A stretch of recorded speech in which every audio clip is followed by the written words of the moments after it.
Good afternoon, everyone. Um, the formula is very simple. Once the information gets to me, for example, this program came to me and I called her. I reside in the school and I said, Daddy, I'll be going to X and Y. He said, okay, come home. I left around 8 p.m. And when I got back home, she said, what exactly are you going to do there? So I wrote some things down. I showed it to her. And she asked the question. But you have been doing this for a very long time. And who are the people that are going to be there?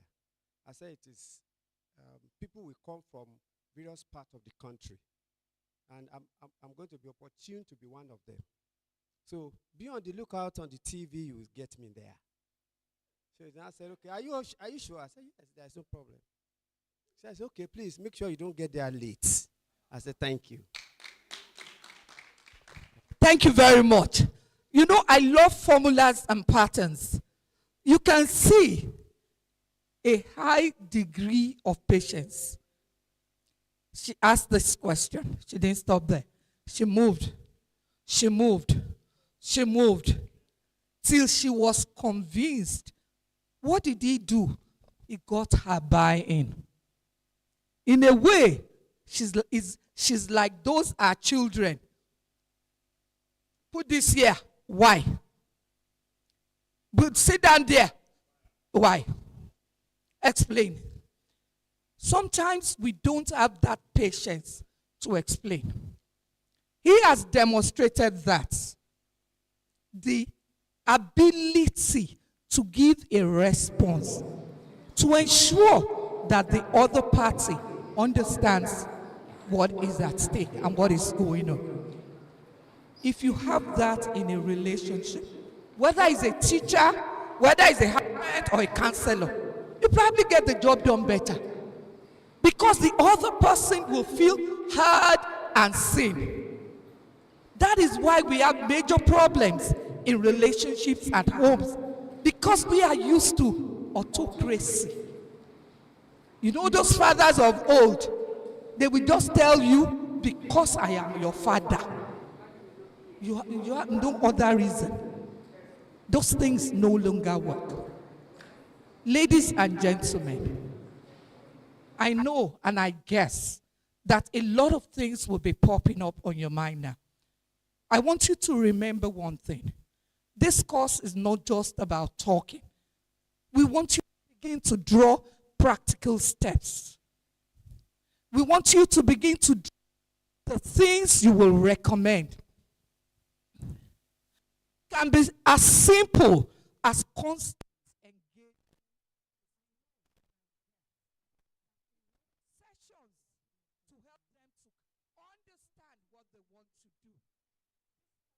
You know, you will tell me that, oh yes, we do career day, we do career counseling. The career days needs to be redesigned because it's tailored towards, you will see the child with the guy, you will see another one. Which other profession do we do? Doctor, engineer, pilot, lawyer. Now see, please tell me, are those professions even making money now? Thank you. Is it not time we redesign all those career days into something relevant? And we will be able to guide the conversation. If I start a leadership challenge, if I am lucky, maybe in a year, I will have maybe 1,000 people following me. But if I just go somewhere and I just have like a very funny top, half my knees are showing and everything, and I just say, hi friends, today has been such an extraordinary day. Oh, ask me how. And then I go on into one thing or the other that does not make sense. And in 3 weeks, my followers will be all over the place. There was one day I had to show my husband. I said, look at this. the lady had, it was almost like a towel. And she was in the market, going into the marketplace. And she was swinging like this, swinging. You need to know the number of viewers on that one. If I stand side by side with our own channel and I'm saying that, the path towards success in life is being able to harness your potential. Is being able to do what do? They will switch off my own channel. Immediately, they don't have time for my channel. But if that man, Shaggy, comes and everybody is there. See them on Instagram. That one is now.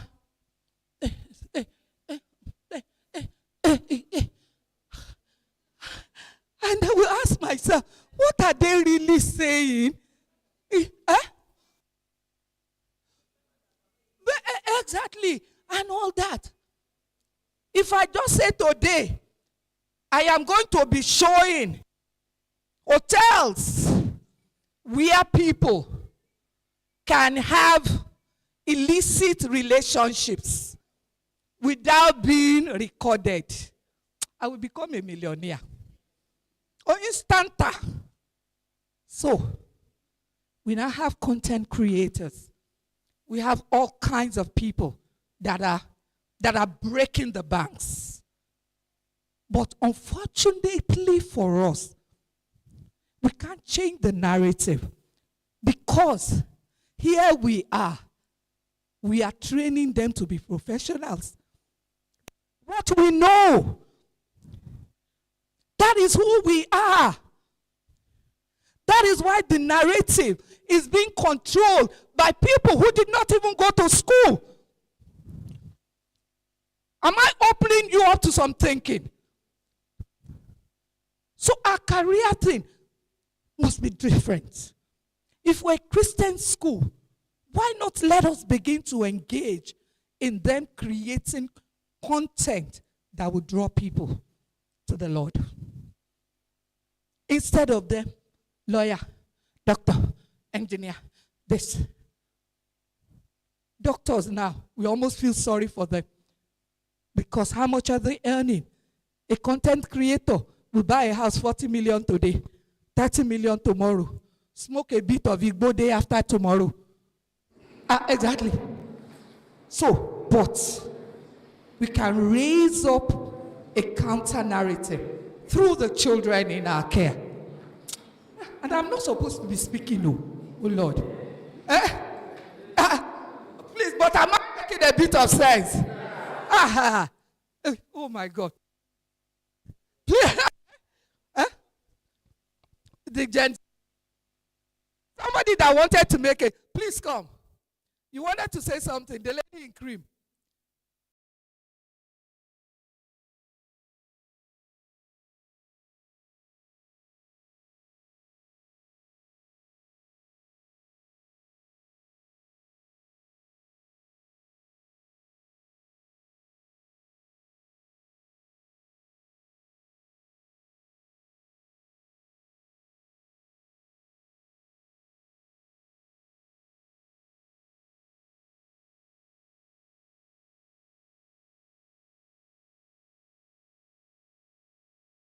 Like that for about 30 minutes or so. So if you don't stand here, Mrs. Ogunde will continue just somebody online when we were having problems with audio. Oh no, this is not looking like a Mrs. Ogunde's program. I said, because you are online. Those of us here, we are at least following and we're able to take things away. We're able to take things away. But a lot of them have also settled online. And I hope our online community, you are saying us, please let us see other people. So if you don't stand here, every one of us, Mrs. Ogunde will continue just somebody online when we were having problems with audio. Oh no, this is not looking like a Mrs. Ogunde's program. I said, because you are online. Those of us here, we are at least following the speaker. And we're able to take things away. Will you say that? We're able to take things away. But a lot of them have also settled online. And I hope our online community, you are saying us, please let us see all the people. And if you don't stand here, every one of us, this is a good day, we'll continue just. Somebody online, when we're having problems with audio, the lives. No, this is not looking like a this is a good day program. I said because you are online, those of us here, we are at least following. Let the speaker able to take things. We use dialects within languages. So wherever you come from, and if you don't stand here, every one of us, this is a good day, we'll continue just. Somebody online, when we're having problems with audio, the lives. You have said. All right, let's do that.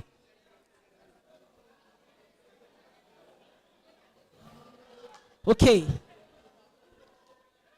Okay, so make sure you greet your partner in your local language. And now, thank you, thank you, thank you. Thank you. Okay, so we have class. Sorry, I'm a teacher, I'm a counselor, I'm a mental health practitioner, and I'm a school administrator. So sometimes I would behave as if I'm in the classroom. So when I say, so I'll give rules, ground rules. When I say thank you, it means stop talking. Because there'll actually be talking sessions. If you teach in class and you don't allow your students to talk, you don't have talk time, they will disrupt your lesson because everybody wants to talk. So that's a talk time. Now, another talk time. Try to figure out what your partner has said to you. From the body language, from the expression, tell the person, this is what you said to me. All right, let's do that very quickly. Did he or she get it? Okay, put your hands together for yourselves. Thank you very much. I'm very grateful for this session. Thank you, Dr. Yinka Ogunde, for doing all that you do. I will continue to say it. I follow Nicodemously on CPE. I don't miss it. And CPE is an amazing pressure group. CPE is doing so much. Edumac is doing so much. Please give them a round of applause. And thank you so much, Mrs. Yosola Adigun, for letting me realize today that every reaction is a communication. Most of the time, even when somebody is not saying anything, the person is saying a lot. But sometimes we live in denial because we actually cannot handle, not that we don't understand, but we don't want to come to terms with what is being spoken, probably because it is not in our favor. Thank you so much. And where is Mr. Abali? Thank you, Mr. Abali, wherever you are. And thank you, too, for being you, for your hard work over the years, and for wanting to do more. If you don't want to do more, if you don't want to learn more, if you think you cannot be more, you won't be here. Please put your hands together for yourselves. Okay, I've already introduced myself to you. I'm Sarah Adebanjo. Before we go on, I want us to do something. Miss Helen, is Miss Helen in the house? Mrs. Atobatele Helen. Okay, we are going to do something now. We want to dance. How many people are interested? Whether you are interested or not, you will. Okay, so let the music play. We are going to be dancing in another 5 minutes. And I will tell you why we are dancing. So I will dance. If you like, don't dance. Can we start?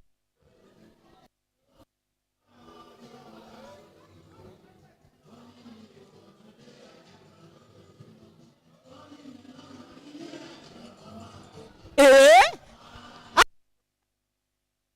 don't understand the music.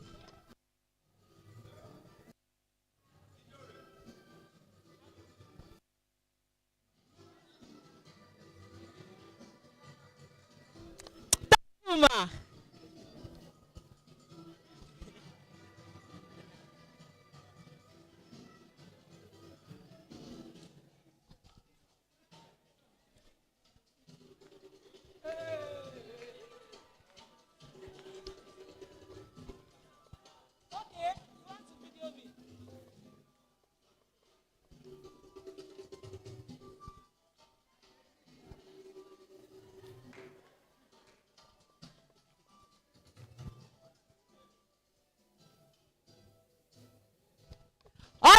you very much. Put your hands together for yourselves.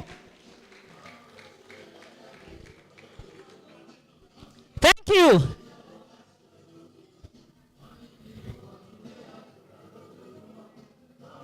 Thank you, please. Thank you. Please put your hands together for yourselves again. So, can someone tell us, how did that make you feel? Who wants to talk? How did that make you feel? Good. Good. Another person. Thank Feel relaxed, enlightened. you. Enlightened. Thank you. Another person. Really, please give it to them. A round of applause. Okay, so this afternoon, we will be sharing together on the topic emotional intelligence for house parents and counselors. Now, from this topic, I want somebody, two people, briefly, what are your expectations for this workshop? That at the end of this workshop, this is what I expect to have gained. Just two people, your expectations. Because if you don't have expectations, you are likely not to know when what you need is being served. My name is Onolike Olusegun. Yes, my expectation as far as this topic is concerned, emotional intelligence, is for me to know myself better and to relate my emotion with other people. How best I can manage my emotion, how best I can relate with people around me. Thank you. Please clap for him. A lady this time. Expectations. Okay, I know Mrs. Obert. I know you. I know you. Before I get there, please clap for her. I know you. Thank you. So, your expectations. Okay, my expectations is much because I like the part of the Gen Z stuff. And I know while in school then we're not taught about the Gen Z kind of behavior, character. So how to handle the students as a counselor. You see a child will behave when they give some narrative, some behaviors of Gen Z student, and that is what we have today. So it's difficult sometimes. You've advised, counsel, guide, had sessions with this child, and the behavior still continue. So what are those skills, tools that are current, that can really blend with the Gen Z students while counseling them? And then the emotional intelligence I should also develop to really help reach their heart and their achieve goal. Thank you very much. We have already clapped for you, so there's no need to do that again. I am going to tell you the objectives of this particular session. And I'd like you to put them down because they are not on the slide. The first objective is to know what it is to be a house parent. I know a lot of us know what it is to be a house parent, but sometimes we cannot assume, because sometimes in life, destiny takes us to where we did not plan. And then it takes us a long time to realize that this is God at work in my life. The second objective is to understand the meaning of emotional intelligence. What is emotional intelligence? What is not emotional intelligence? Does it mean ability to use emotions to manipulate people? Is that what they are talking about? That is, we want to know what emotional intelligence is. And then the third one is to understand the effect of trauma in foster parenting. The effect of trauma. So I would explain some words. Please go on to the next slide. Is there any, okay, do I have a slide sorter? Okay.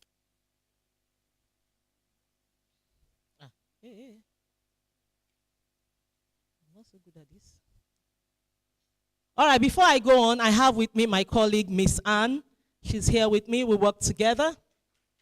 Thank you, Miss Anne. All right. There is a predestinated plan. Now, let me ask a sincere question. These two sides. Thank you. How many of you, when you were filling your JAMB form, your poly JAMB form, your whatever, you wrote there, counselor as a course, or house parenting, or anything about what you find yourself doing now? How many of you put up your hand? Just a sprinkling. Thank you. Please put down your hands. But at the end of the day, something happened, whatever it is, and then you found yourself here. I need you to that, well, let me just, I am a Christian. I draw most of my inspiration from our holy book, which is the Bible. I know a lot of us come from various religious backgrounds, and we all have our holy books, but I have not been privileged to read them. I have not had the time. I have not been privileged to read the Quran. I would have actually drawn some insights from it. I have not read other holy books. I would have drawn out, but this is the one I have read, and that is what I know. So most of my inspiration, I bring it out from it.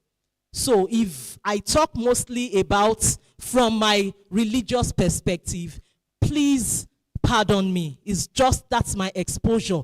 Maybe as time goes on, I will learn more about others. Now, there is a predestinated plan. The moment God was creating certain people, God created billions of people in the world. And then he had it at the back of his mind. This batch of creation, 1, 2, 3, 4, 700, 800, 1 million, they will pass through Mrs. They will pass through Mrs. Omobolanle. It has been predestinated. 1, 2, 3, 4, 5, 600 million. They will pass through Mr.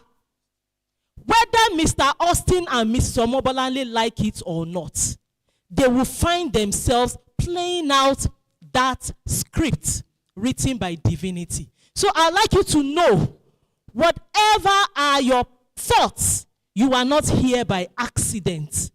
You are here by divine orchestration. And that is what makes you very, very important.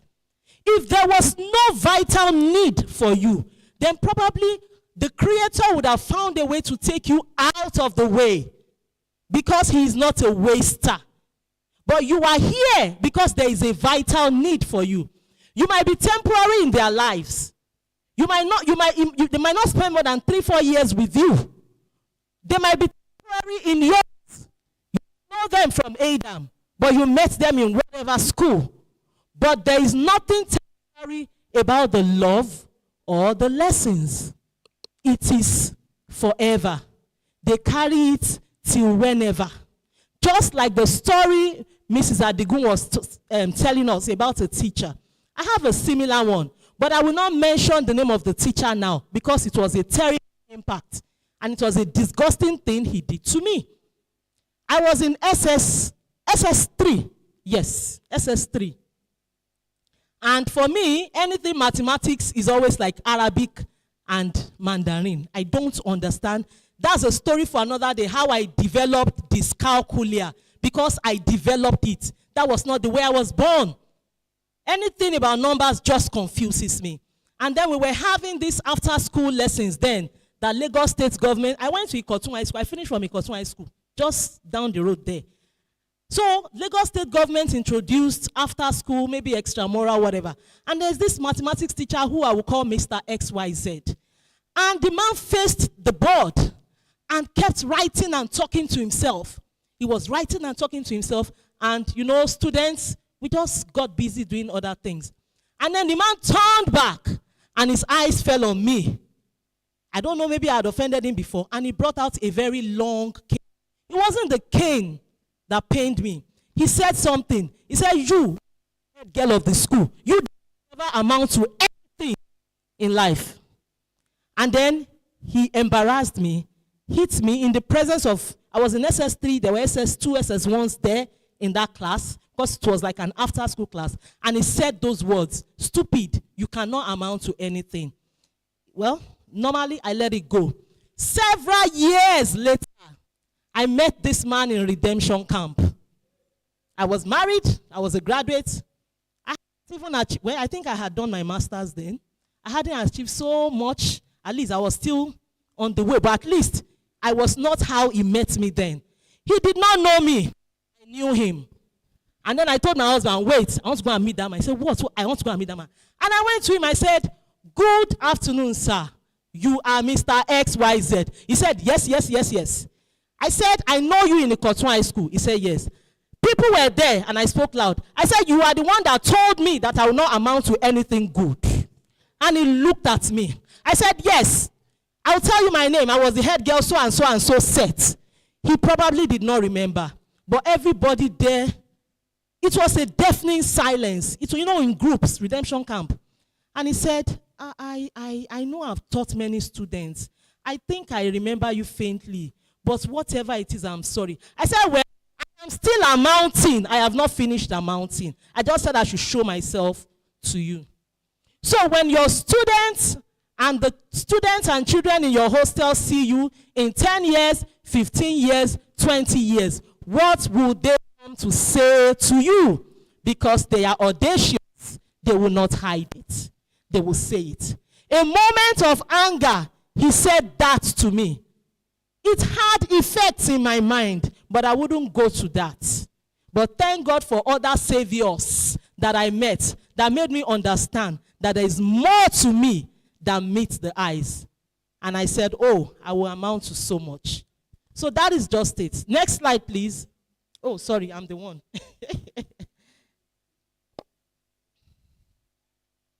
Okay, so these are the keywords: emotional intelligence, house parent, counselor, boarding house, duty of care, routine, cultural intelligence, trauma, projection, school policies. So as we go on in this study, these are the likely words we are, these are the words we are likely to meet. And as I talk about them, I would explain them. Okay, so emotional intelligence. What is emotional intelligence? It is the ability to recognize and understand your feelings. Recognize your feelings, not deny your feelings, not hide your feelings, so to say. Recognize and understand your feelings and that of others, and use this awareness to guide your thoughts and behaviors towards positive outcomes. I'll give you a moment to read that again in your mind so that understanding is fostered.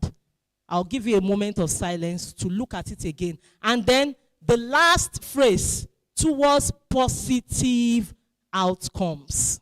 Positive outcomes. Emotions, positive outcomes. There are types of emotions. We have positive emotions. We have negative emotions. All these emotions were put in us by the Creator as a result of certain hormones in our bodies. But all of these emotions are there so that there can be positive outcomes. Anger, what kind of emotion is anger? Positive or negative? But can it bring out positive outcomes? Yes. Yes. Anger is a negative emotion, but if it is well processed and channeled, it will bring out positive outcome. Okay, happiness. Is happiness a negative emotion or a positive emotion? But do you think it can lead to negative outcome? In the part of the world where I come from, I use a lot of proverbs because I did the thesis. And what I did in that thesis is that I gathered proverbs from southwest Nigeria. And I was looking for gender bias in those proverbs. So it made me know a lot of proverbs. Where I come from, they used to say, death does not kill. It is happiness that kills. So if happiness is a positive emotion, how can it lead to a negative outcome? Can anybody explain it? If happiness is a positive emotion, how can it lead to a negative outcome? Yes, ma'am. Tell us your name. I'm Oluwabukola Miyalabi from Vivavala Memorial College. A man who is happy may decide to go to club, drink and overdrink, and along the line, maybe on his had an accident and died. Every emotion, positive or negative, must be processed and positively channeled. That is just what I'm trying to bring out. The power of feelings. People, especially children, will not remember you for who you are or for what you do or say, but for how you made them feel. If I come in contact with you, maybe I just came neutrally, and I'm leaving you, the communication, the experience between us, how does it make me feel? That's a question towards processing our emotions. Everything we do in life, whether we like it or not, they say, put emotions aside, put emotions aside. We are all emotional beings. Human beings are emotional beings. In fact, the Creator relates with us through our feelings, yes or no. Yes. So we are all emotional beings, and everything we do, for example, if you have a product and you want to sell your product, you want to do an advert, when you are creating your content for the advertisement, what are you targeting? Is it the intellect or the feelings? The feelings. We live a life ruled by feelings, whether we like it or not. We behave the way we feel. If I have money in my pocket now, I say, this money, I want to use it to buy gas and NEPA when I get home. And I get to a party, and maybe the man that sang the song we danced to, KSA, was there. And he started calling my name. Sarah, your father is this one. Your mother is the owner of Olumorok. This one, that one. If I don't exercise caution, the money that I kept that I want to use to buy gas and NEPA, I will give it to the musician because he has made me feel good. We are talking about Gen Zs. We are talking about teenagers. We are talking about their various peculiarities. But may I let you know that these children can either decide to make your career or mar your career. Who agrees with me? I will back it up with a story. When I was in secondary school, students would gather together. Let us disturb Mrs. So class. Let us frustrate this teacher. Maybe the teacher, for one reason or the other. And they will do it. And they will do it. But if there's a pastor, no, don't do that teacher. No. They will deliberately cover you. They will deliberately make sure your class is peaceful. The ones that want to disturb you, they will tell them, don't try it with that teacher. Why? Because they have a connection with you. These children we are talking about, they are as pliable as dough. How many of us know dough? You want to make chin-chin, you can make it into any shape. All you need to do is to be able to connect with them. Some people say, men are like babies. Women are like this. If you know them, you know what they like. They are simply talking about emotional intelligence. Emotional intelligence. If I can connect with you, there is a way you can tell somebody to go to hell, and the person will be looking forward to the next available flight to get there. It is about connection. It is about communication. If you don't connect with me, you cannot understand my language, even if I'm speaking English. We had an exercise before we started the class. I said, greet your partner in your local dialect. Maybe that person doesn't speak your language, but because of your body language, you were able to decode what that person is saying. Why? Because there was a connection. You were able to understand one another. Where am I going? We need to understand our own emotions and the emotions of our children. Find a connecting point so that they can understand our language. Simple as Indomie. Let's move on. Okay. Now, humans are beyond a biological composition. I used to have a lecturer when I was doing my master's in literature. He said, the man is an heathen. If I mention his name now, many people might know him. He's a professor. He doesn't believe in divinity. He doesn't believe in the Creator. He doesn't believe in God. He said, you are just a product of two people that decided to enjoy each other. And he So I am telling you that you are not just a product of two people that decided to enjoy one another. You are not a chemical component of enzymes. You are not just a zygote that became an embryo, that became a child and moving up and down. No. You are complex entities whose perceptions and attitudes have been shaped by factors and experiences beyond them.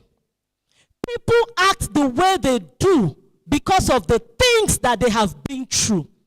The things they have been through shape their perception and they begin to act a particular way. The things they have been told, the things they see, the things they believe in, religious beliefs, societal conditionings.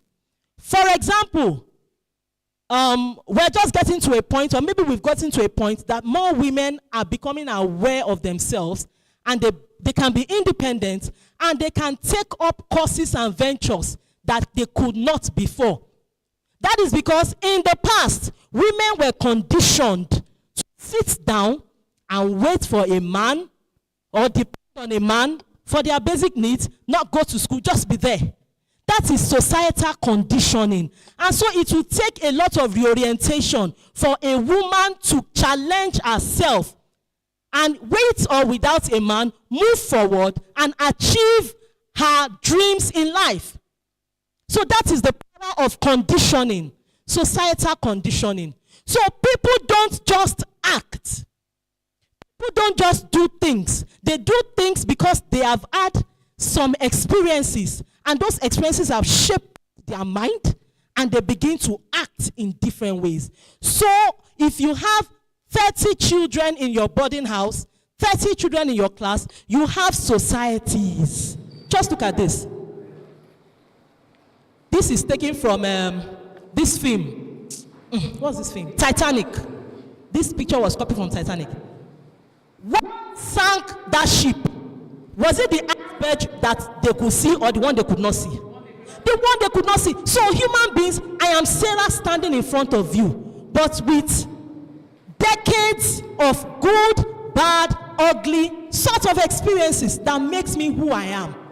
And that is what makes me react and behave.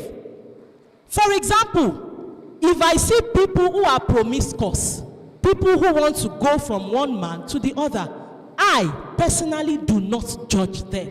It is a trauma. It is a mental condition. I should pity them and find a way to help them because of an experience I had. As a child, I was sick one day and I didn't go to school. You know, we lived that early 80s then. We had this communal kind of living where children could go to so and so. And so we had a neighbor about 3 blocks away. Anytime my dad could not take us to school, their dad takes everybody to school. You know, they just do the school runs like that, communal school runs. And so that day, we were that close, they come to our house to go to the house. And so I was sick, I had diarrhea, serious one. And then my mom said, okay, come, I don't want to leave you home alone. Let me go to the hospital. Come and go to so and so's house. Then she took me to their house. They all gone to school, parents gone to work. The house boy was at home. And she said, let this child stay here. I am going to 2 blocks. Less than 3 minutes she'll be back to get medication. I am coming. And so I sat outside on the stool. Once my mom left, the house boy took me to the boys' quarters and told me, I removed my clothes. And he removed his. I was about 7 years old, maybe 7 going on 8. I was small. It was so shocking, and he laid me down on the floor, and he came on top of me, and at the verge of pushing his manhood into his chest, and I began to vomit, and I desecrated the whole place. You know, what trees too? He got irritated and stood up. that was what stopped him from penetrating. He got it, everywhere was messed. So he quickly cleaned up, made me wear my clothes, and took me outside. And my mom came, Kilo Shele, what happened? He said, she had pulled again, so I found a way to da. I did not mention it to a soul. It was shocking. I told my mother when she came to my house to help me take care of the baby when I had my last child. That was about 7 years ago. I didn't say it to any, when you go to do Omuga with your child, you have times you talk to your, everybody, you are the only one at home. So I just said, Mommy, do you remember that? When I told her, she put her hand on her head. Why didn't you talk? I don't even know. Where am I going? Why did I tell you that story? If that young man had penetrated me, if I had enjoyed the experience, I would keep running to him or anybody that looks like a man, looking for the same experience. And so I will not help me. We just say, go away, don't influence my children. Useless. Adding more to my trauma. If I had not enjoyed that experience, if that experience had been painful, I will run away from everybody that looks like a man. And when I'm married, I will become frigid. I will have problems. I don't want to open up. So every 90% of conditions you see, they are from adverse childhood experiences. Even your children in your hostels that are rebellious and rude, they are offshoots of trauma. Something had happened some time ago, and it had shaped who they are, and they are reacting, and you don't know. And you are adding more to their problems by rejecting them, by criticizing them, by condemning them, by discussing them with other teachers, or by using the cane. Or in your heart, you closed up. I don't want to have anything to do with that child. Let me just pretend to be doing the job. You are adding more. Yet, you are the Savior. Don't forget predestination. All those children, broken and battered with various childhood experiences, brought to you. Whatever you can do, you are not El Shaddai. You are not God, but do the little you can do to assist them. They passed through you. All right, let's go into emotional intelligence in the school system. EI or EQ, that's emotional intelligence, is essential in the school as a social system because it forms the bedrock of effective intra- and interpersonal relations amongst all stakeholders, without which curriculum objectives cannot be realized. You may do assessment and measure achievement of maths and English, but you might not be able to measure your success or the fact that you have achieved your objective as a house parent immediately, but the telltale signs are always there. So like I said earlier on, we need this. We need to see people beyond what we see and what they say and what they do. We need to dig deep into who they are. Even if you feel, oh, I'm not a psychologist, how will I know, how will I dig deep? You have the tool of emotional intelligence. In as much as you realize that people come from various backgrounds and they've had various experiences. Oh, let me deal with these children much more delicately. But that is not to say when sanctions are required, they should not be meted out. A typical boarding house evolves around the following variables and more. The child, the house parent, other children, the environment, resources for care. What do I mean? Raid, we need to fleet. Disinfectants, we need to do this, we need to do that. It's not just about what we do with them or how we connect. There are still so many other variables that help us to succeed as a house parent. School policies. We need to understand what the school wants. The school owner is the visionary. He knows why he created the school. He wrote the policies. And so you need to study the policies and align with those policies so that there can be an overall success. Parental expectations. They think you are magicians. You are not, but you are going to do your best. You know? People bring their children to the boarding house for various reasons. In the ancient civilizations, the aristocratic families send their children to live with mentors and tutors so as to imbibe the elitist lifestyle. Not only then, it still happens sometimes, but it's just that in recent times, people have stopped that. When they see a successful person in the city, especially my Eastern counterparts, my Eastern brothers and sisters, they will say, go and live with Okoro in the city so that he can teach you this trade and you can be successful. So the boarding house did not just start today or yesterday. It has been something that has existed, but probably in an informal way. Those days, Plato, Aristotle, all those people, Sophocles, they all have people that they mentored and they lived with them so that they can imbibe the lifestyle. But now, there are so many reasons. For example, I try to go to Olashore, and I live in Lagos. I can't be going every day. The child has to be a boarder. Distance of the school of choice. Busy parents. Parents that are so busy, and they know that more is required of them.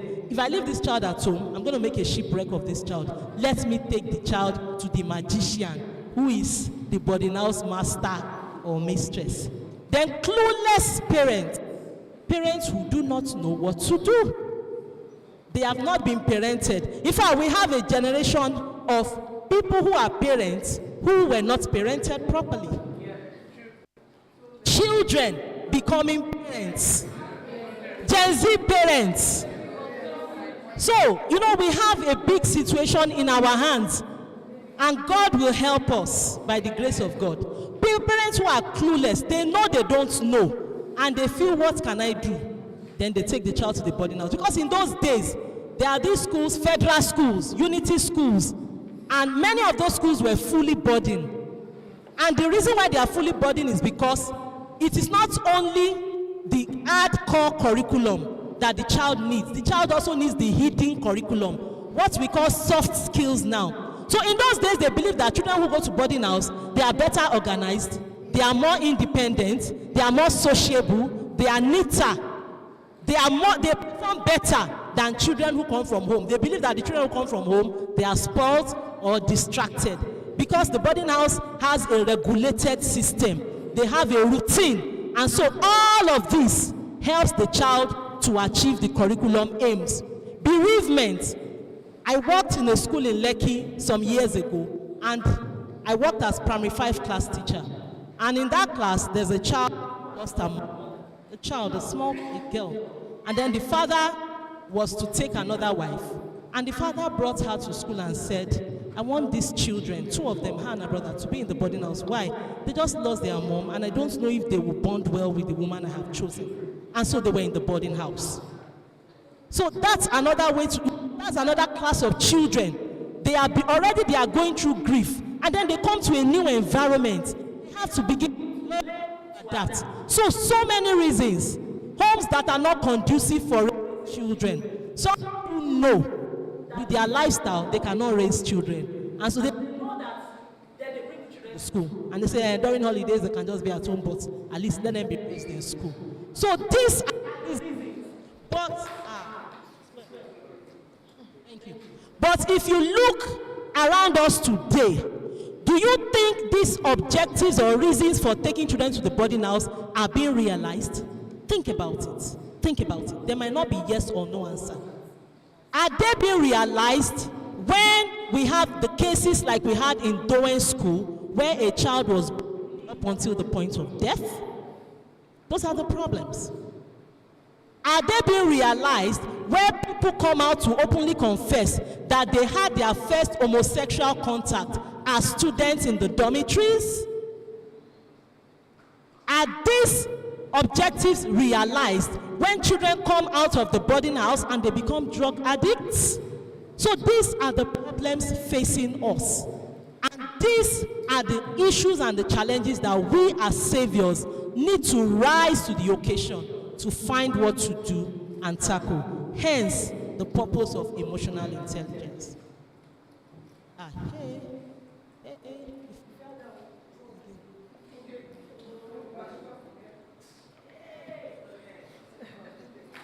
All right, don't mind me.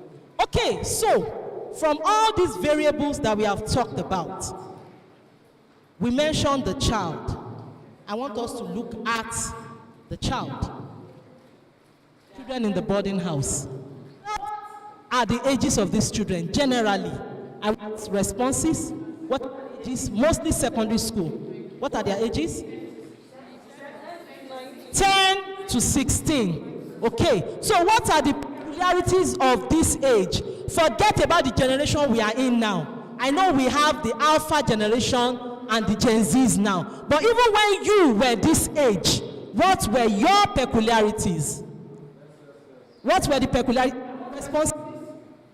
Or do you want us to work in groups? Yes? Inquisitive. Thank you. They are curious people. Another one? They are lazy. Okay? Thank you. Another one? They want to be independent. Self-awareness. Thank you. Another one? Restless. Thank you. Another one? They want to explore. They are explorers. Thank you. One last one. Attention. They want attention. Okay.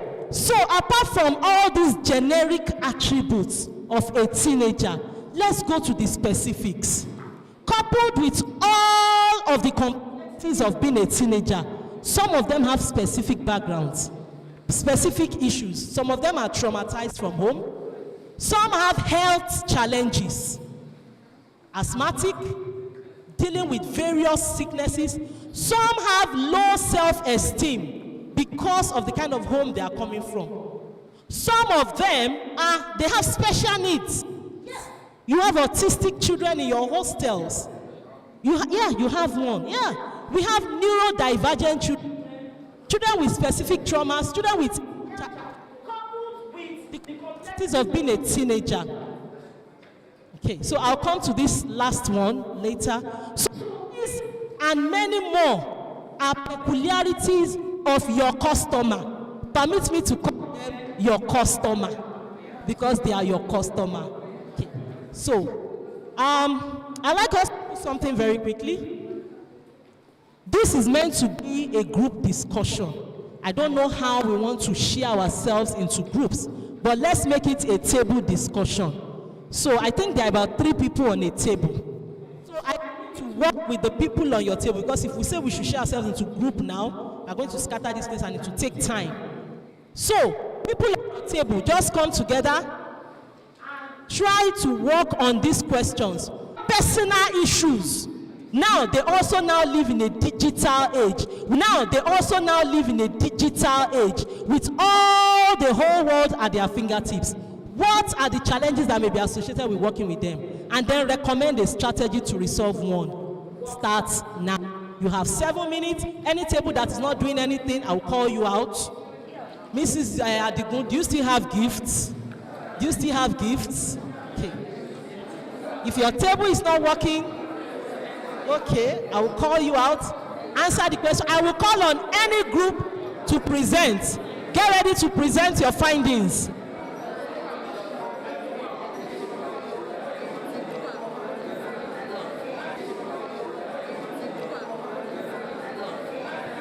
Where is the third person? Okay.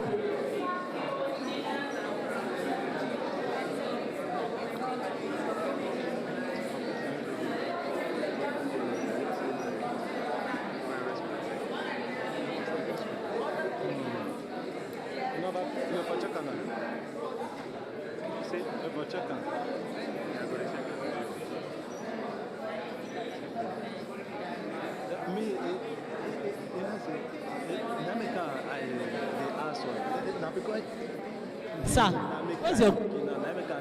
Okay.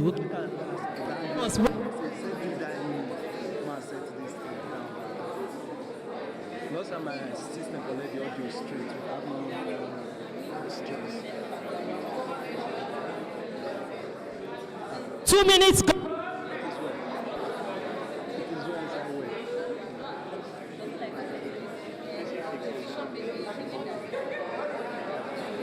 Okay, this upper.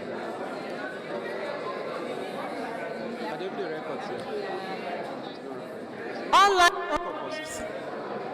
the online audience too can their findings. Yes.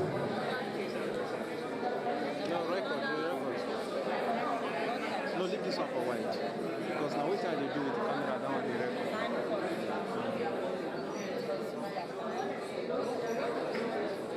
So I can bring that in small.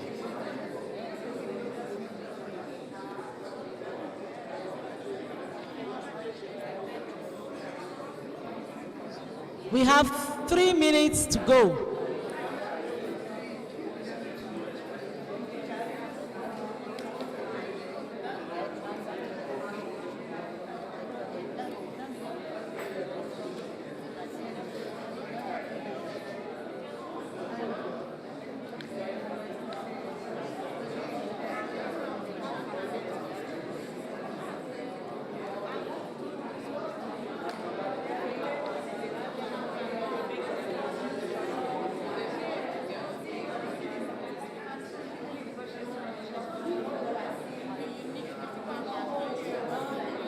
Get to round.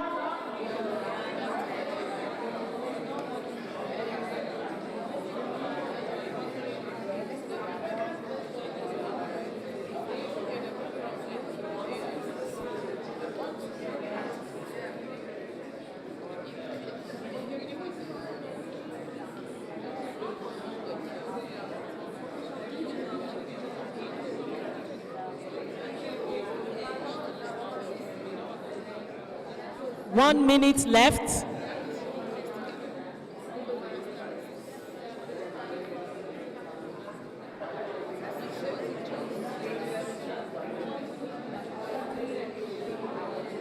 Pens up.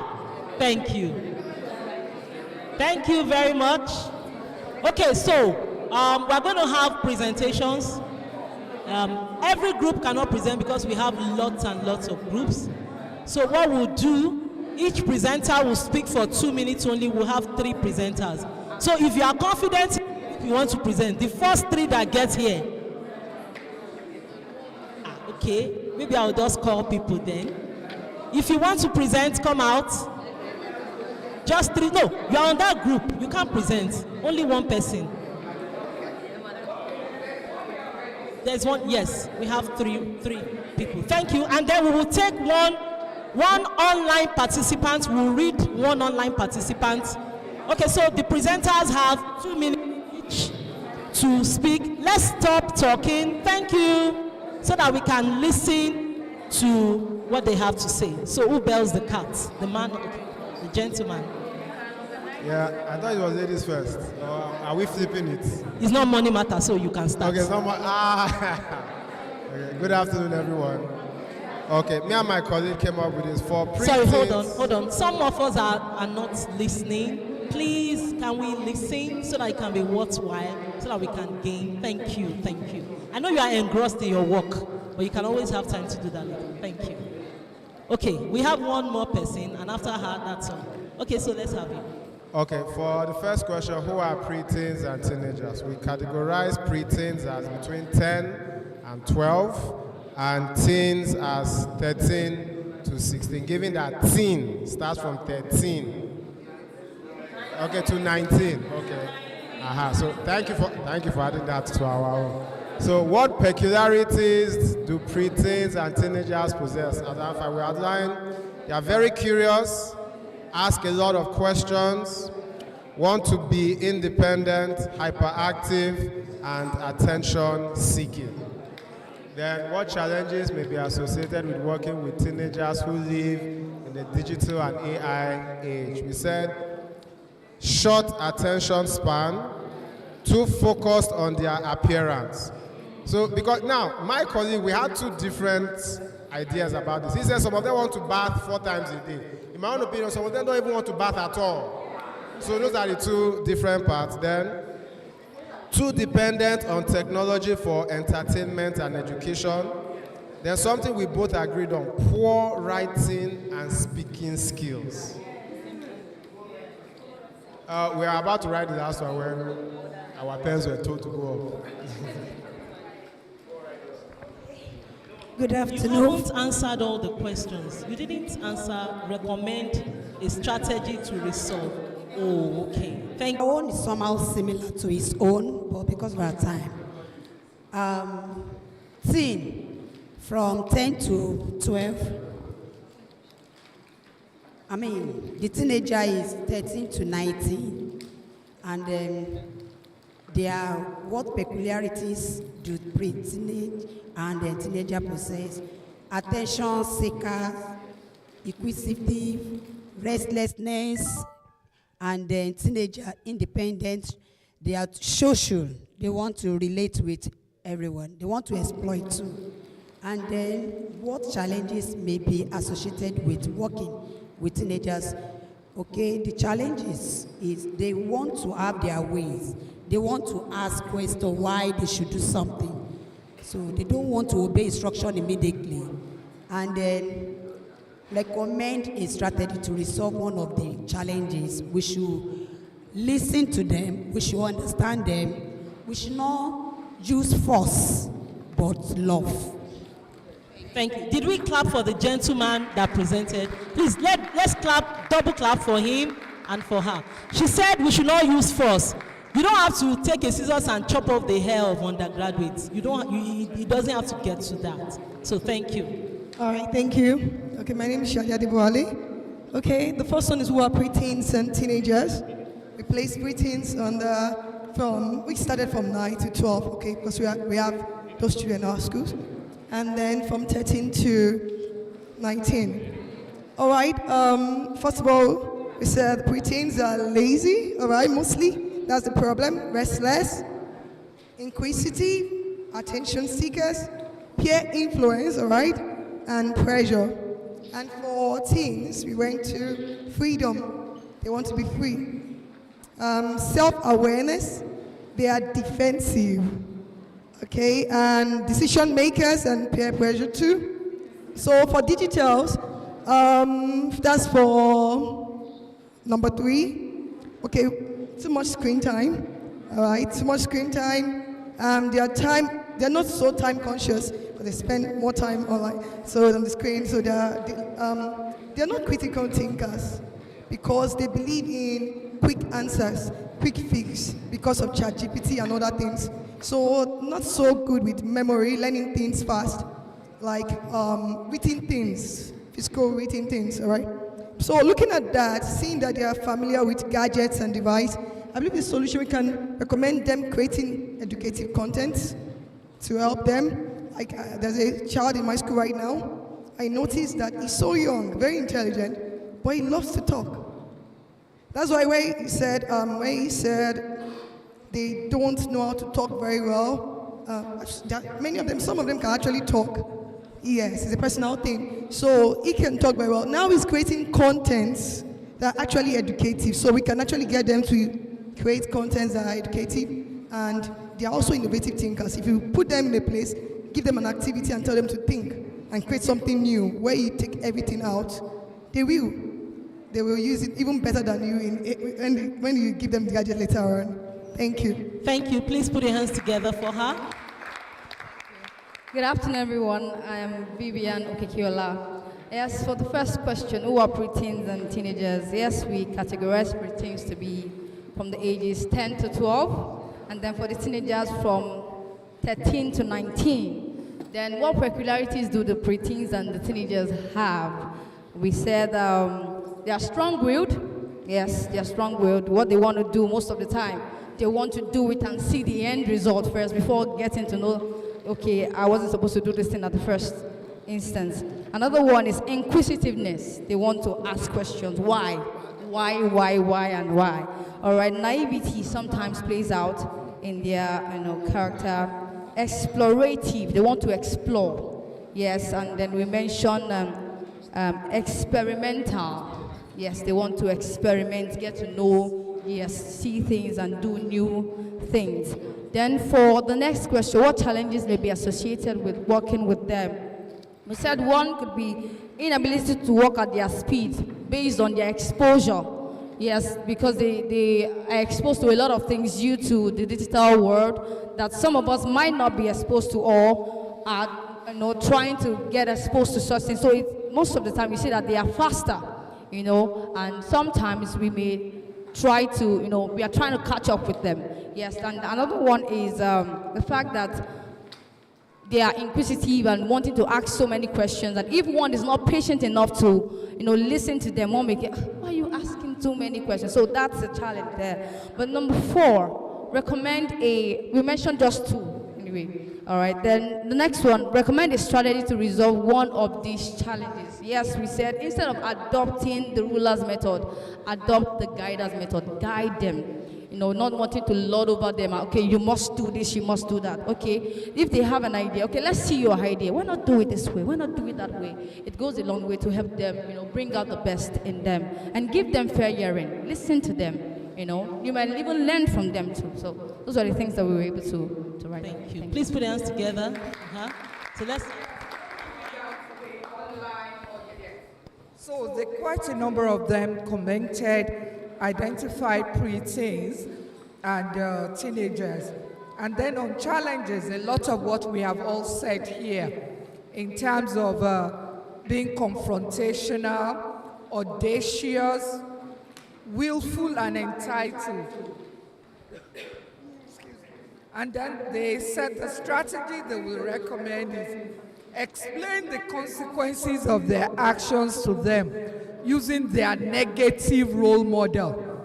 Then another one said peculiarities like rapid physical growth.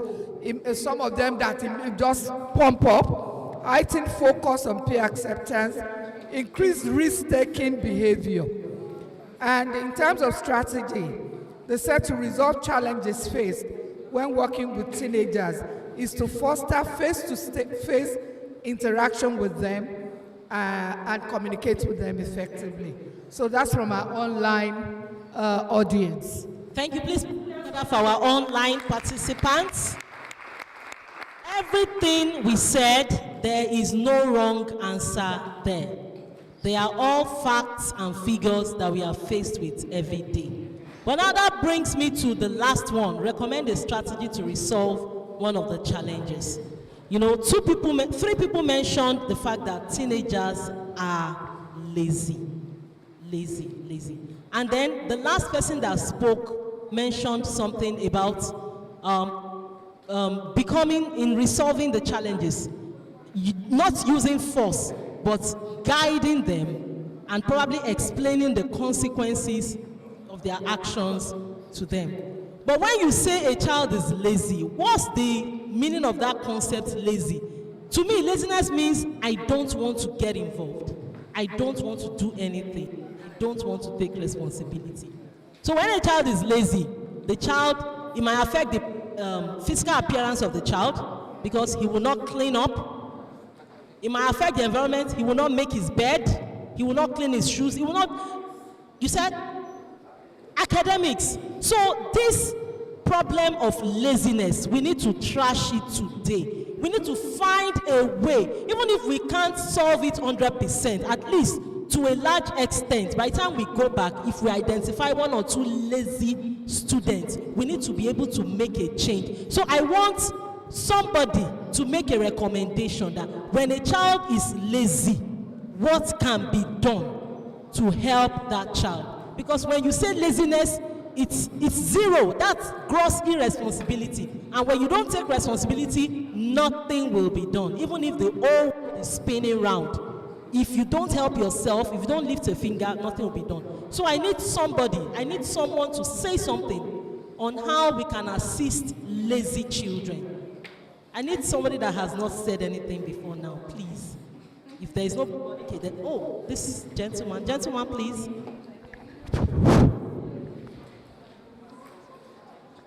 Thank you, ma'am. If you have a child that is lazy, maybe under your watch, I think all the children cannot be lazy at the same time.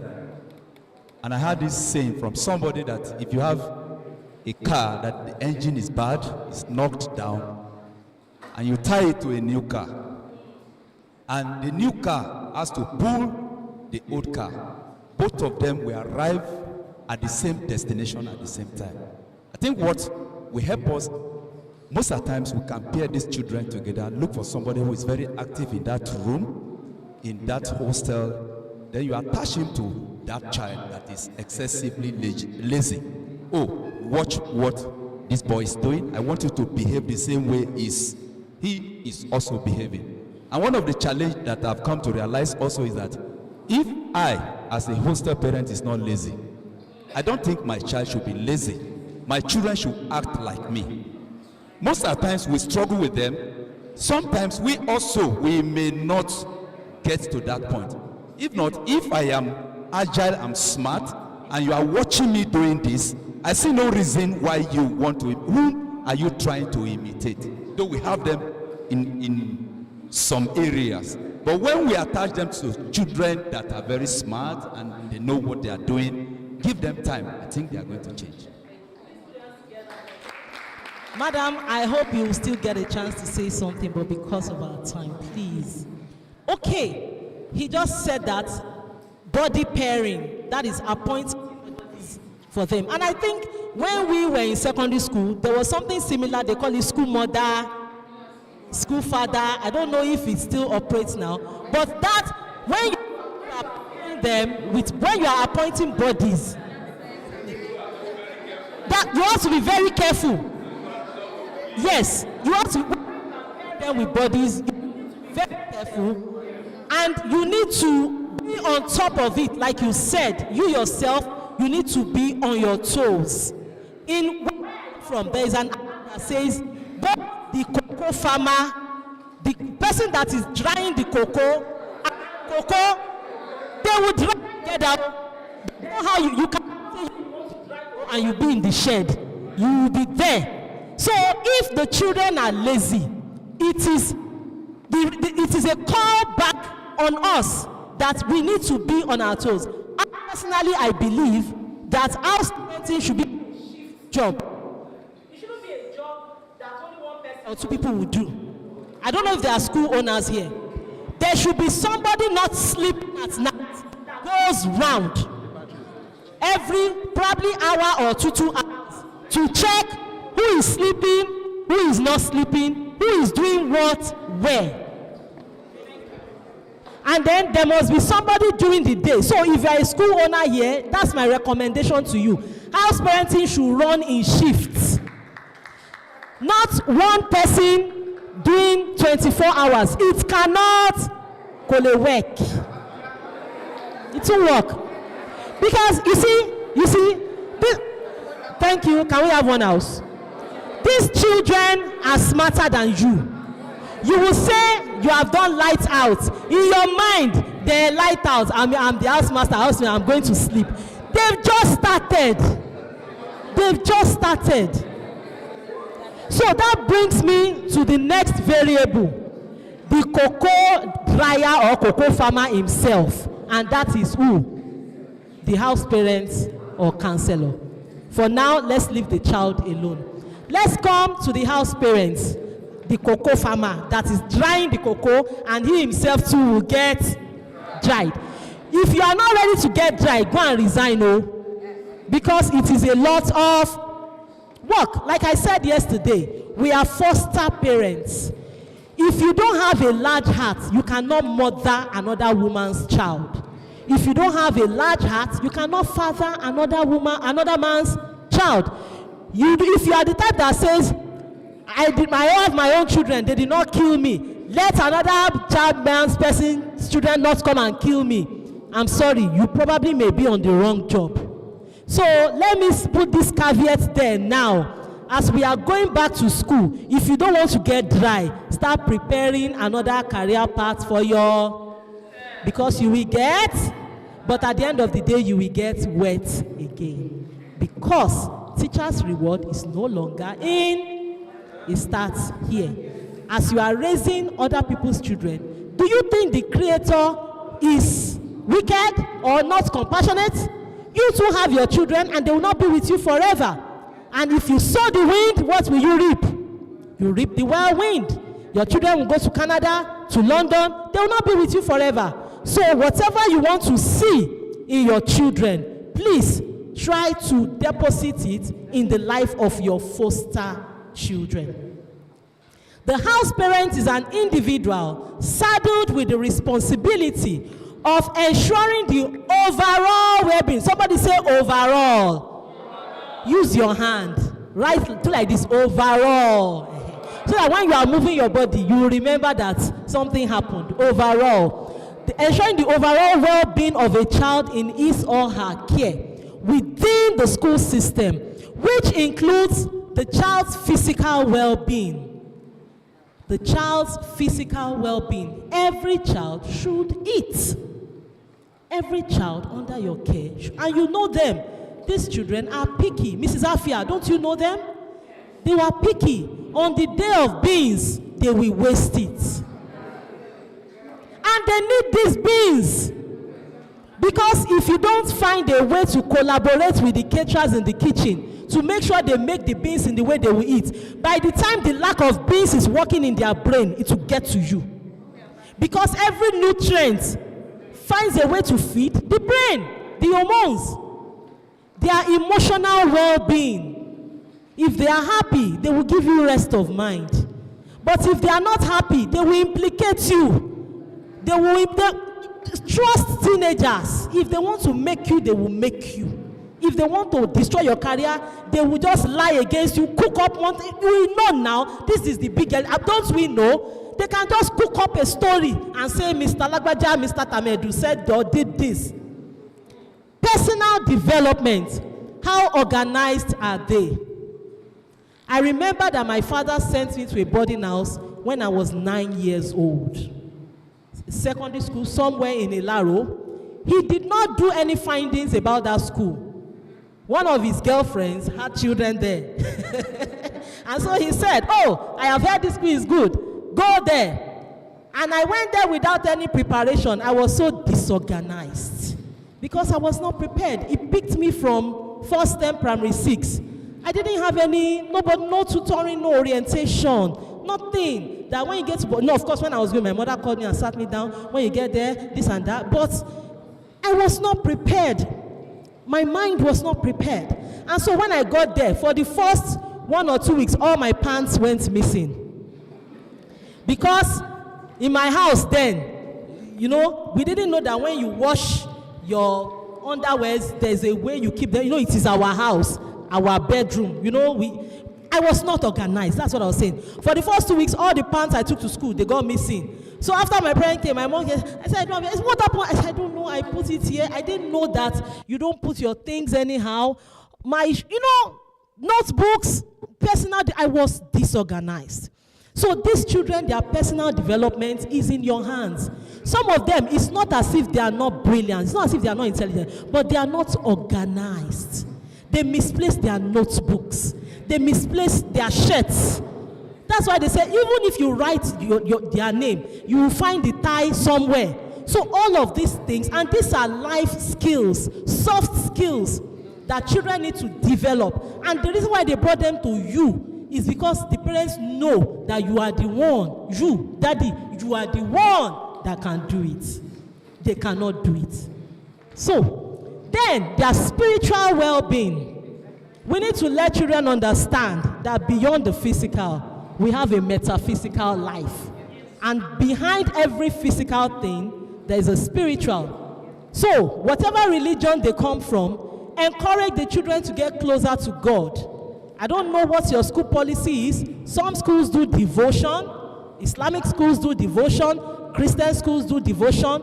Other religions. So their spiritual well-being is in your hand. May a child not pass through you and get out and they say there's nothing like God. There's nobody like God. I am self-made. May that not be your testimony. May every child that comes through you get to know God. It is part of your responsibility. Their social well-being. How do they relate with others? They are Gen Zs, but we still need to teach them respect. There are certain soft skills, there are certain life skills that we cannot eliminate. For example, you still need to teach them simple courtesy. When you see an elder, there is a way you greet. An elder does not stand and you are sitting. These little social skills, it will go a long way to help them. There are some students, it is not their certificates that will give them an edge in life, but their character. So we need to build it in them. Soft skills. Those are our responsibilities as house parents and counselors. But, there's a big but. Can I pour water out of a broken cup? A broken cup cannot hold water, not to talk of pouring it for another person. And that brings me to this. Physician, heal thyself. Unfortunately, we live in a fallen world where everybody must or will go through one negative experience or the other. If you don't have a negative experience, your neighbor is likely to have, and it will affect you.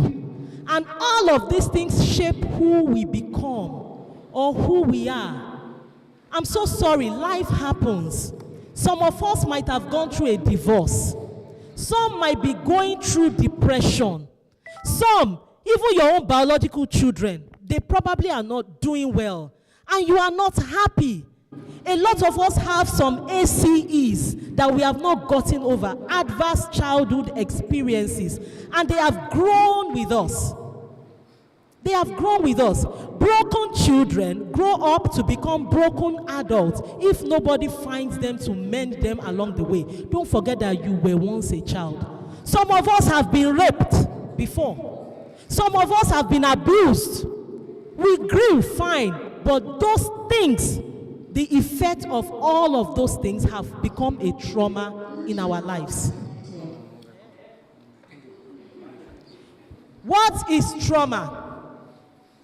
Trauma refers to a deeply distressing or disturbing experience that can have a long-lasting effect on an individual's emotional, psychological, and physical well-being. Is there anybody in this room, from the definition of this trauma, you don't have a trauma, you've never been traumatized? Please put up your hand. Bluetooth connected. There is nobody, because we live in a fallen world. And despite the trauma, despite the adversity, life must go on. That is why it is important to look out for people that look out for other people. Because most of the time, people who show up strong for others, they are the ones that nobody is showing up for, and they are going through a lot. They are going through a lot. For example, if I were a broadcaster or a comedian, there's this man. How many of us know this man is a comedian? His name is Wole Agba. Wole Agba, you know that man? Yes. He's a comedian. He does Christian content, but he makes people laugh. He shared his story. He said he had a performance, but that morning he lost his child. He lost an infant. And then he put the dead child maybe in the car or somewhere, and he came and showed up on stage and made everybody laugh, and people were laughing, and he went back and carried the child and consulted probably with his brothers, and then they went to bury the child. So people who show up for others, they need people to also show up for them. And if nobody is showing up for you, what are you going to do? Show up for your healing, your recovery, your joy, your happiness is your personal responsibility. Nobody's going to do it for you. And you have no excuse. If you project your trauma on others, they will run away from you. I was telling my colleague Anne a story. I said there's a man. I told this story somewhere recently. I recently got certified as a mental health practitioner so I can practice as a coach. And so when I graduated, I posted my pictures online. Thank you. Okay. I posted my pictures online, and then somebody said it there that we are happy for you, but we look forward to the day you will post your PhD pictures. And I answered, amen. A lot of posts, congratulations, you know that kind of thing. Close to 500 congratulations. I'll just like, so it doesn't look as if I ignored. But it's not everyone I can respond to. And so I got a call the following day. You, why did you just say amen to the prayer I prayed for you? Why? This, that. Am I just anybody to you? Why did you put me in the category of people you just say amen, amen, amen? I thought we had a relationship. I say it is true, we have a relationship. But I'm sorry. In fact, I even wrote the amen in capital letter so that he will know that, the amen is from my heart. But he still was not satisfied. And he said, you will go back to that post and write at least an entire paragraph so that it doesn't look like you are ignoring me. I was angry, but I cautioned myself. So I went back to the post, and in addition to the amen, I wrote, amen in Jesus' name. Thank you. He still was not satisfied.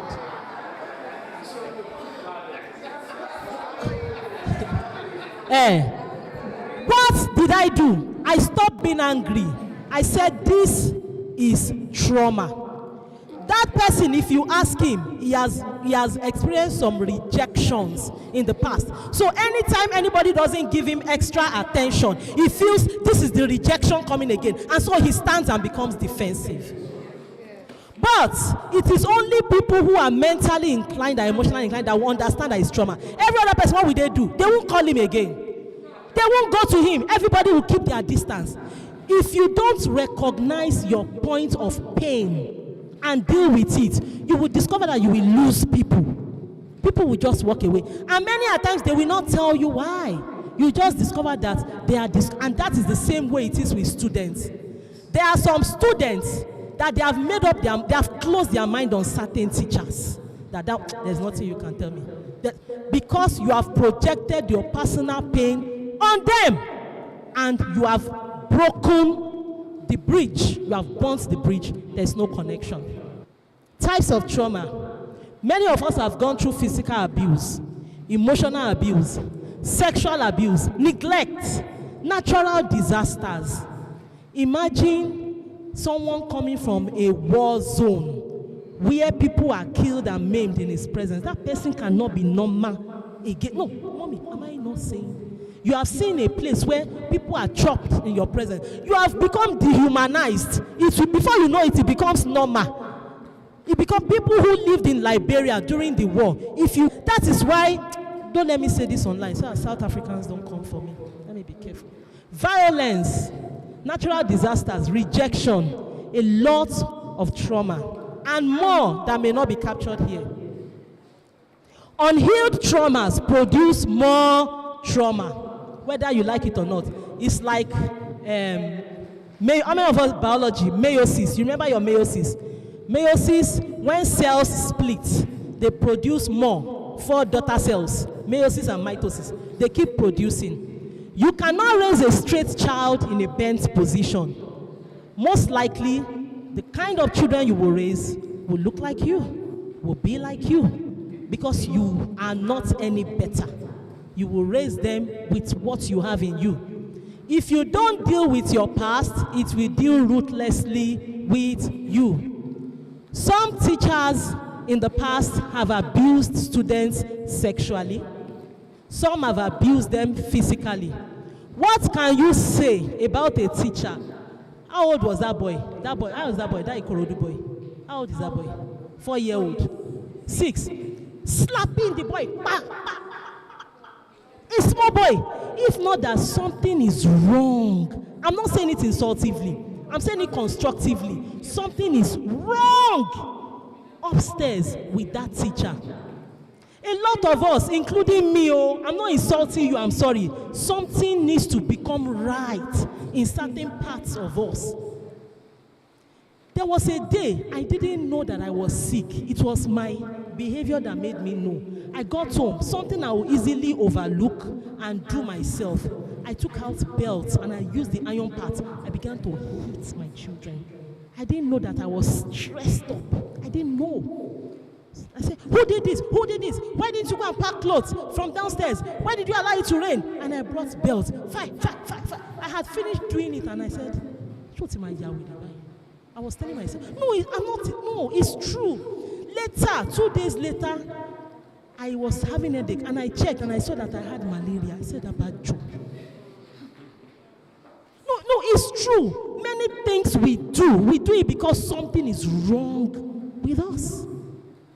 something was wrong with me that day, and I didn't know it, and I was taking it out, and the children themselves were looking at me, because they knew that on a good day, I would just say, do it, oh yeah, go and spread the clothes again, go on. But I didn't do that, because that I was not in my normal state. Recovery is possible and progressive. To effectively and successfully raise other people's children, you must be mentally healthy. So if you know that something happens to you once in a while that makes you go wild and you are looking for somebody to hit, for now, maybe you should go and look for another job for now. Maybe you work on the farm or with cattle. No, I'm not being sarcastic. So that even if you want to hit something, you know, it's easy to hit animal with cane. Maybe you choose nomadic farming, or you go and do adire so that you can be beating, you know, the clothes.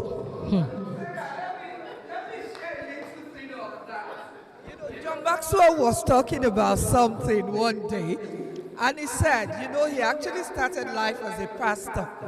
And there was this other friend of his who was also a pastor. And he said after some years, the man decided not to be a pastor again, not to be a reverend, just to go away. And he had to go and ask him, why? What went wrong? Why have you decided? So the man, the pastor now explained. He said he will invite this one for counseling. After 2 years, the matter has not been resolved. He will look at a drug addict. He will counsel and counsel. After there is nothing resolved. He said, husband and wife are about to separate. He will counsel and counsel. They will pretend as if they have had. At the end, they will divorce. He said, when he calculated everything, he said, he wants to go to a place when if he straightens people, they will remain straight. Get the career he chose, operating a funeral parlor. A funeral parlor. You know, in the UK, in the US, they have all this. He said, you know what? When you lay down the corpse, they remain straight. And for him, he could not mentally process the fact that people, you will talk and talk. Brother, you have to ensure you do not. The man will listen. And then he will just go and do that thing that you do not. Don't they do it in your school? So that means that if you have not processed your mental capacity to know that they will never be remain, you will need to understand that. I just celebrate. Thank you, ma'am. Thank you so much. So, take care of your mental health. It is very, very important. We will get to that.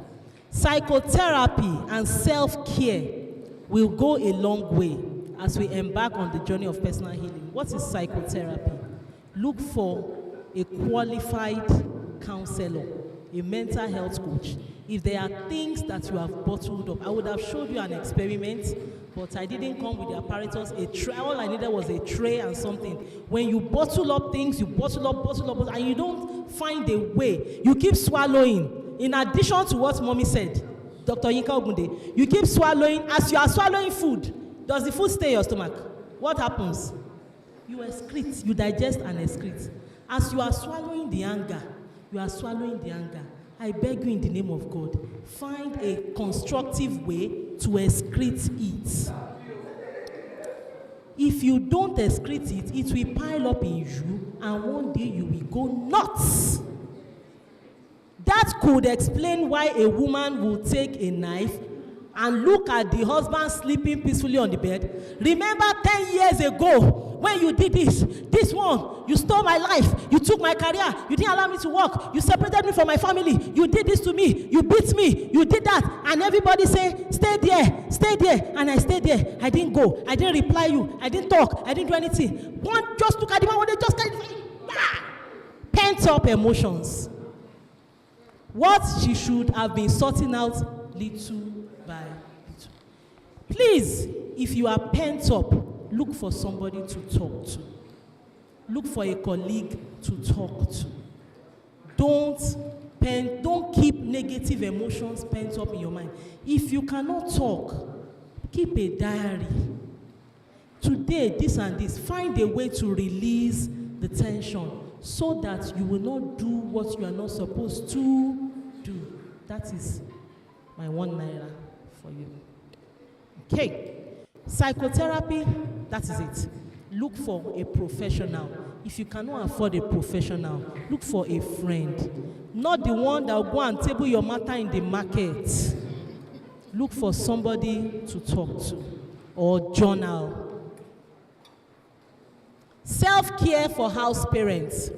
Like I said, Mommy, I made a recommendation, ma. I said I'm recommending to all school owners to make house parenting a job, a shifting job. It's a shifting job that runs 24 hours. Somebody is employed that runs morning to this shift. And maybe what that person will be doing is, we'll go around, check the beds, check this, check that, go to class, go and observe the children, or check their records, or write reports of what they have done. And then another person takes over in the evening. And then in the night, somebody is wide awake, looking around. Self-care is very, very important. Take your breaks very importantly. Rest. Everything that makes you happy, that will not harm yourself and another person, please do. Make judicious use of your breaks and holidays to rest and connect with nature or your loved ones or whatever makes you happy. You may not have enough money to take a vacation to Obudu or to Paris or to London, but it will not cost you anything to sit on your balcony and watch the birds fly and listen to their songs, or look at the trees swaying from one place to another. It is therapeutic. It does something to your mind. There are so many problems that money alone will not solve. There are so many problems that money cannot solve. You may have money, but still be unhappy. So you need to take care of yourself. Focus on gratitude and recall happy memories. These are the things that can help you to keep mentally healthy, to release happy hormones. Now, in our bodies, there are different hormones. We have the stress hormone called cortisol. That one is when you are under stress, when you are not happy, cortisol is released. And when cortisol is released, it affects every part of your body. It can give you high blood pressure. It can affect your heart. It can affect your brain. It can affect your health. It can make you break down. That's the negative hormone. But we also have these 4 happy hormones that you need to constantly take responsibility to make sure they are being released in your system. We have dopamine. That's the happy hormone. The hormone that is secreted when you are at rest, when things interest you. Maybe you are watching an interesting movie. Then we have oxytocin. That is the love hormone. You know, when you are in love, you are more energized. How many of us have? Anyway, almost everybody here, you've been in the gra-gra, the initial erotic phase of a romantic relationship.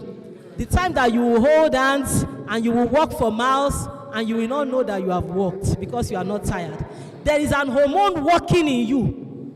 That hormone is strengthening you. So it is a happy hormone. So for those who are married here, do more of what you do so that the oxytocin will continually. Don't run away from the other room. And if you are not married here, there are other ways in which God can help you. Then we have... Okay, thank you. Then we have serotonin, is also a happy hormone, and endorphins.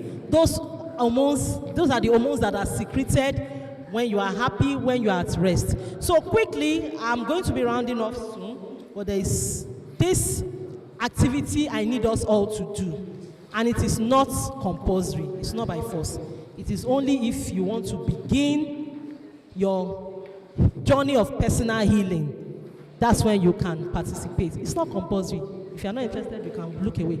So we'll do this activity. So you close your eyes wherever you are.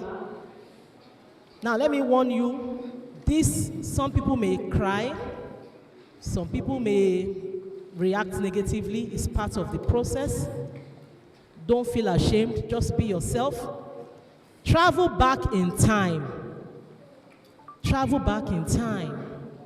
Recall a deeply distressing experience that you have had. Something that distressed you so much that you might have had. Recall how it happened. Who was involved?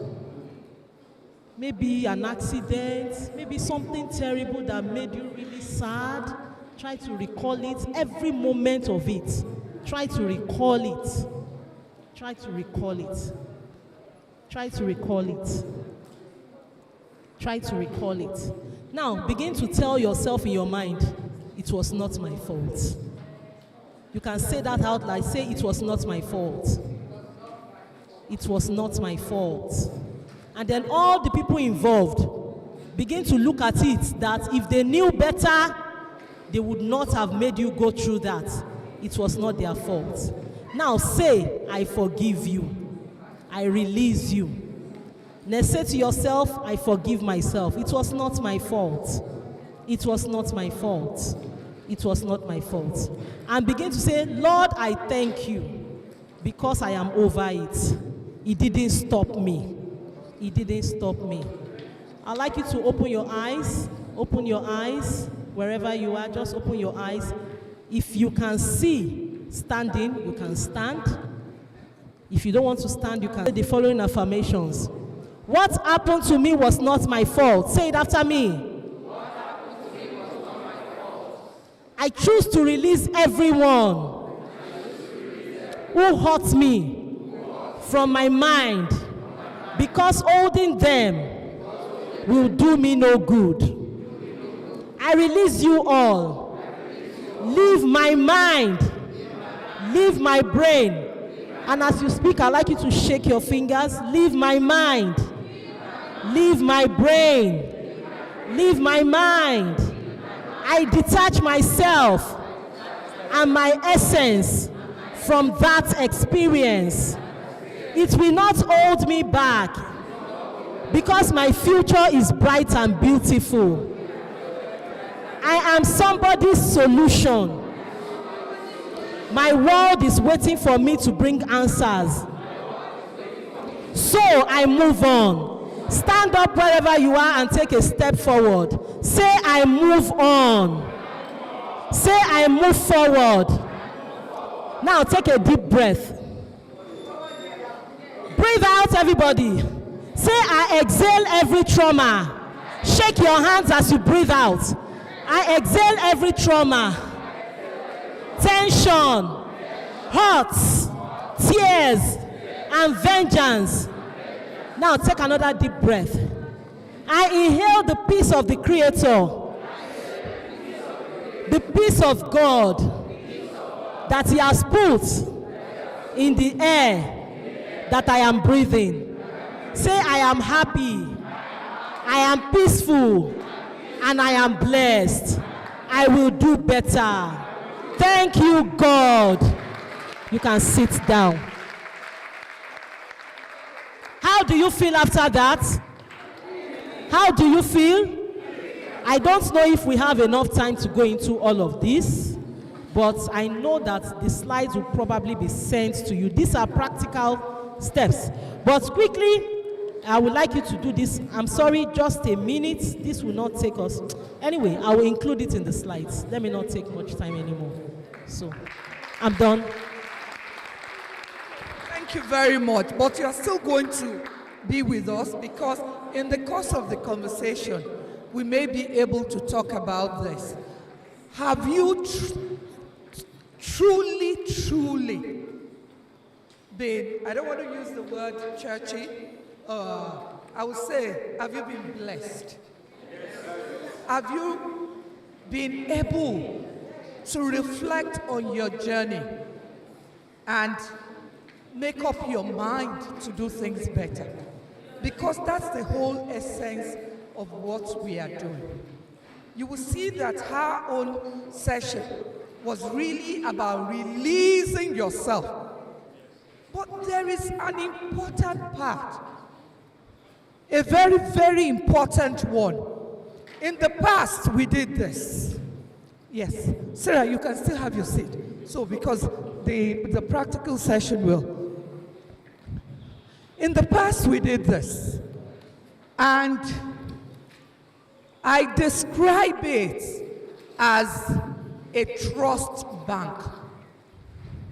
It's not the Trust Bank Limited. That your children, they must be able to trust you. If they do not trust you, all these things that we are talking about will be impossible to achieve. What are the building blocks for trust? Anybody? Can somebody say? Honesty, integrity, yes, confidentiality, consistency, uprightness. Look at all the things needed for trust building. It goes much more than that. They're looking at your character. They are watching your attitude. Attitude is contagious. And the thing is that every one of us, we can determine our attitude. If somebody with a bad attitude gets into a team, we call it the law of the bad apple. When the bad apple comes into a team, no matter how good individual members of that team are, what happens to them within 2 months? The whole team, you will be wondering what's wrong.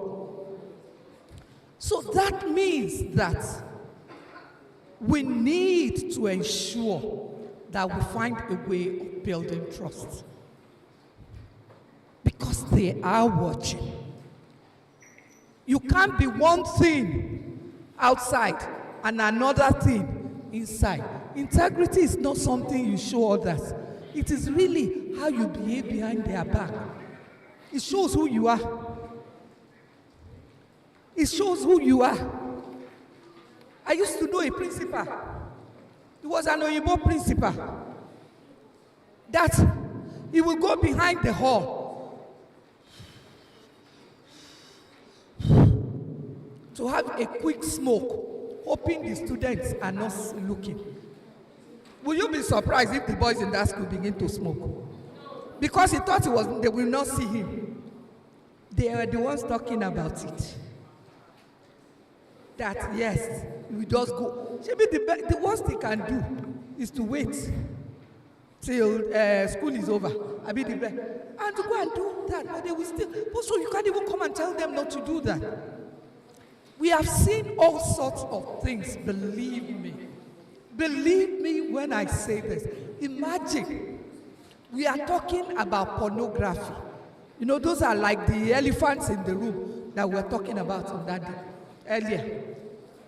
And a school personnel, just like we are projecting, in the process of projecting, this was years back, long before Zoom, instead of projecting the report, his hand mistakenly clicked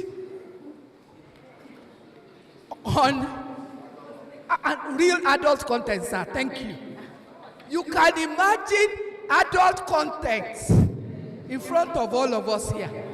What will you do? You say, that one is more than swallow. He said swallow.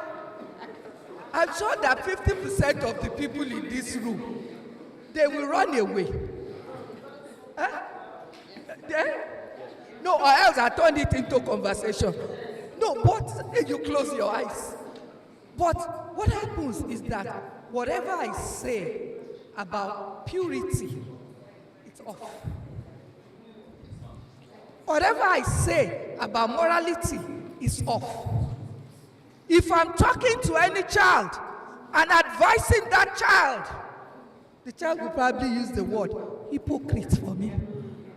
And is that child not right? Completely right. Your trust bank, things you consistently do. So imagine if I am saving 1,000 naira a day in my trust bank. By the end of the year, I will have thousands. But if I am withdrawing from my trust bank, I withdraw. What happens? I am in deficit, and people do not trust me again. Are you in credit or in deficit? It is about your character, your integrity. As you get ready your questions, we will close in the next, we've really cut time. Your lunch is ready. Whilst we're on it, they'll begin to serve it, but it's actually packed as takeaway to make it easy. But is the drama, are we ready? A little short presentation. They are trying to present scenarios. Everyone is an amateur. But they just want to say that sometimes this happens. And then, just like Mrs. Ademba just say, you tell us what would you do in that scenario? What will you do in that scenario? So, Helen. Good afternoon, our distinguished participants. Thank you for being here today, and I am sure we have learned a lot so far. Like my boss said, we are the Eduma Consult Drama Group, and we're here to present scenarios of some occurrences in the boarding house, after which we will be having discussions. So sit back and enjoy. The first scenario will be on bullying and indiscipline. Thank you very much.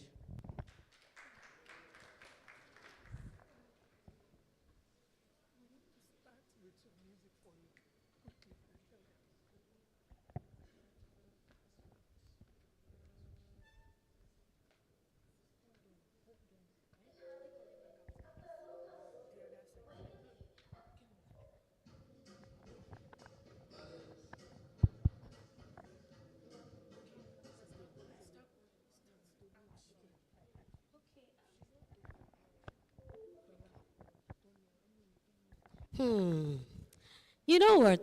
After our holidays, I'm just going to go party. What about you? I cannot even wait. In fact, I cannot even wait for that holiday to come. I trust you. In fact, I was just trying to. Wait. Come here. Come back here. What did I tell you? In fact, please, can you, I don't know. What exactly is your problem?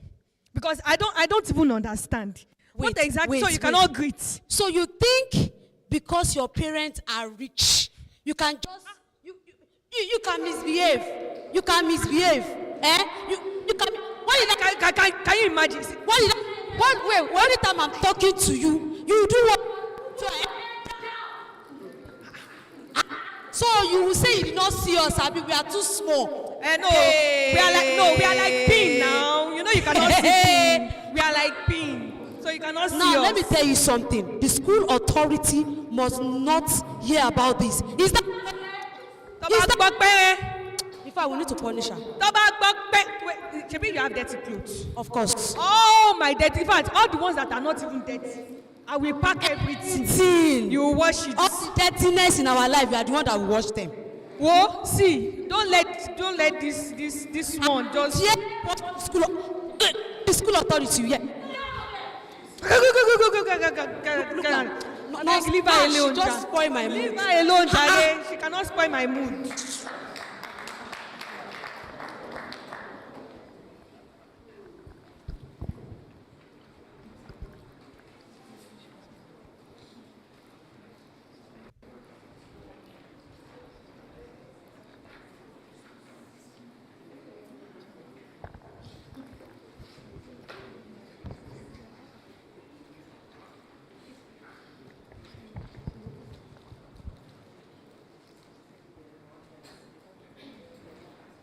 Today with me.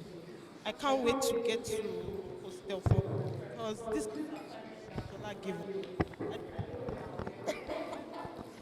Yeah, Tolu, let's go. I feel like going back to the hostel. Crying. Tolu, what's wrong? Talk to me now. Some of my seniors are bullying me in the hostel, so I don't feel like going back. I don't want to go. Bullying you? Yes. I don't understand. What did they do to you? They asked me to wash their uniform and get Ah, sorry.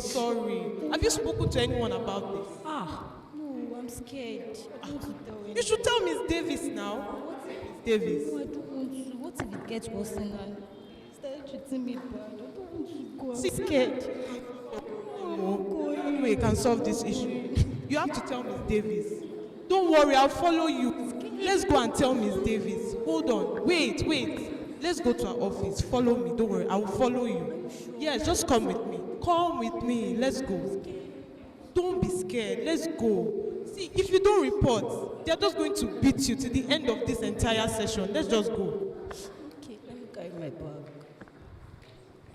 People have been bullying you. You did not tell.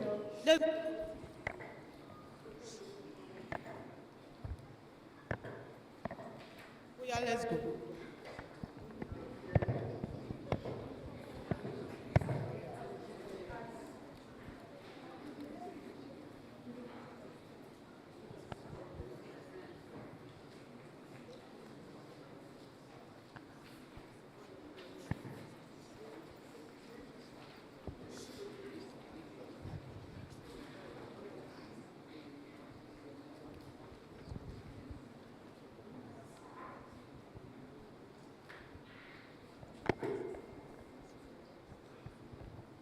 Tolu, what happened? Why are you looking like this?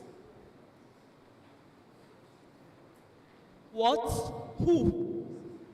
Linda is the one that is bullying her. Every day they used to beat this girl. You just give her punishment to tell her to sleep on the floor, everything. She's been suffering. Who did you report to? Scared? Go and call them for me.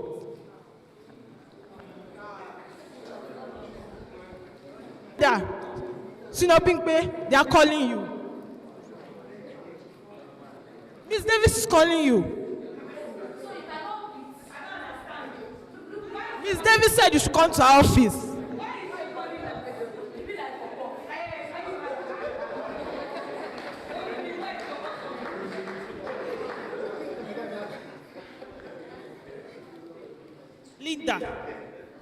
Linda. What happened? Why are you torturing? Done to you? No, sneeze on my head. Oh yeah, on my head, sneeze on my head. I'm hearing. What happened? What has she done to you? What has she, two of you on your knees? I said two of you on your knees. Hey,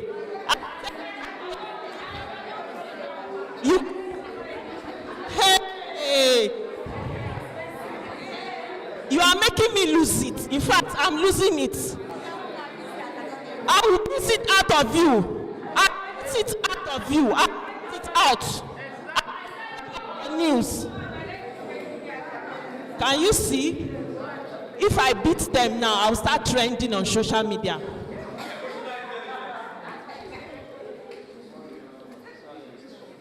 I said go on your news. Okay. The counselor must hear this. The counselor must hear this. The counselor must hear this. I hope we all enjoyed that. If we did, can we give them a round of applause? Thank you. So as a house parent, a counselor, or an administrator, would you advise students to report cases to you? How do you make them feel comfortable enough, to approach you? We'll leave you with this thought as we continue. We have another scenario, and this is a phone conversation between a parent and a house mistress, and this focuses on parents' influence. Thank you very much.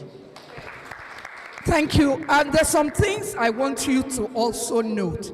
From this sketch, you will see that the students did not really respect the house parents. They did not care. So those are issues that we want you to analyze and point out, and you will be able to advise, because there's some house parents that students don't have any respect for. I'm sure you agree with me on that. So please note all those tiny, tiny things.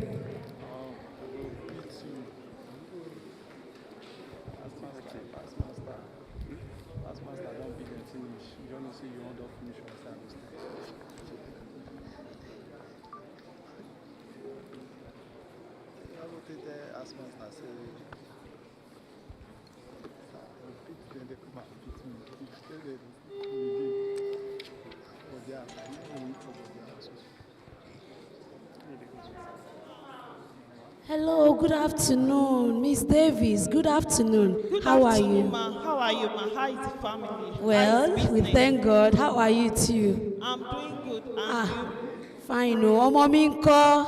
She's fine. I hope you are taking care of my child. Trust me now. Trust Ojú kan làdá mi ní o. Trust me now. Trust me. Okay. I just came into the country last week, and I was supposed to meet up with you, but you know what? Just send me your account details. Let me do something small. Oh, right away. I'm sending it now. Yes, Thank I you will so send much, it. ma. And God Miss bless Davis, you, ma. make sure you treat my child well. I am here for you. You trust me. I am here for you. Some few weeks later,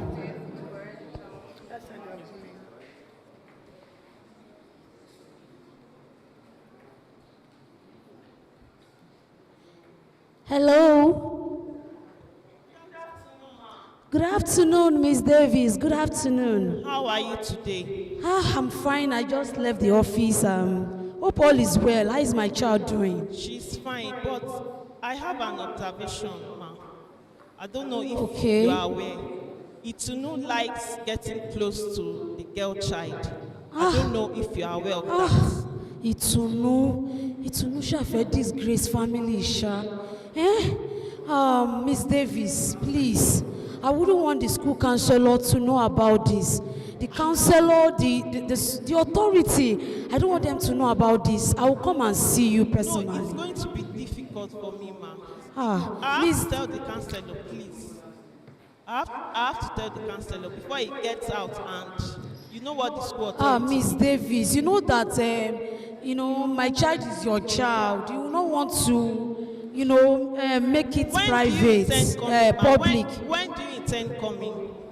Okay, I will see you next week. But please don't let the counselors I know your school has a number of counselors. Please don't let them know about this. I don't want the school authority to find out. I'm not promising you that, ma'am. Don't worry, I will see you. Hope you saw the last alert I sent you. Yes, I did, and I appreciate it. Okay, I'll see you soon. Bye. Thank you. God bless you.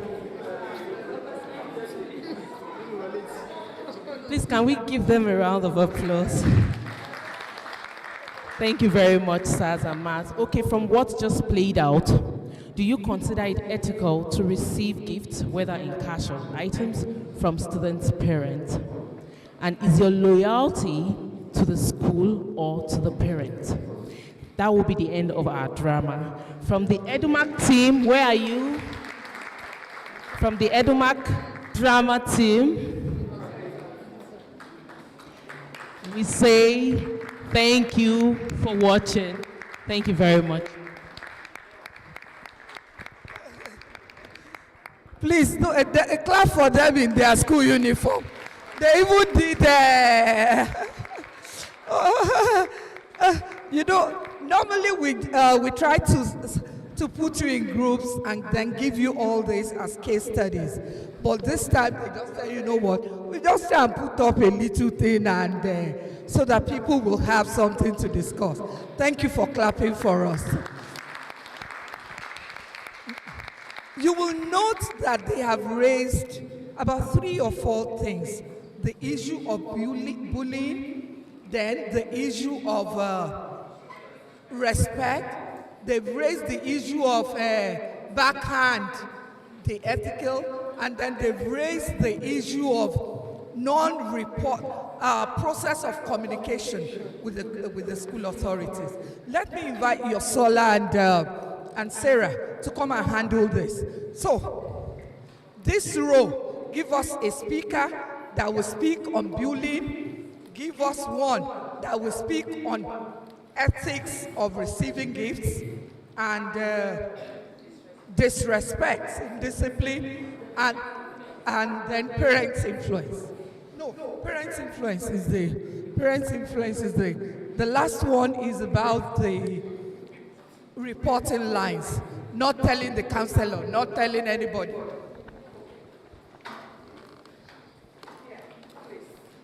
You'll be able to take the first one, the first table. Okay. I mean, the first line, first call somebody there. All right. Is there anybody volunteering? All right, sir. Please come.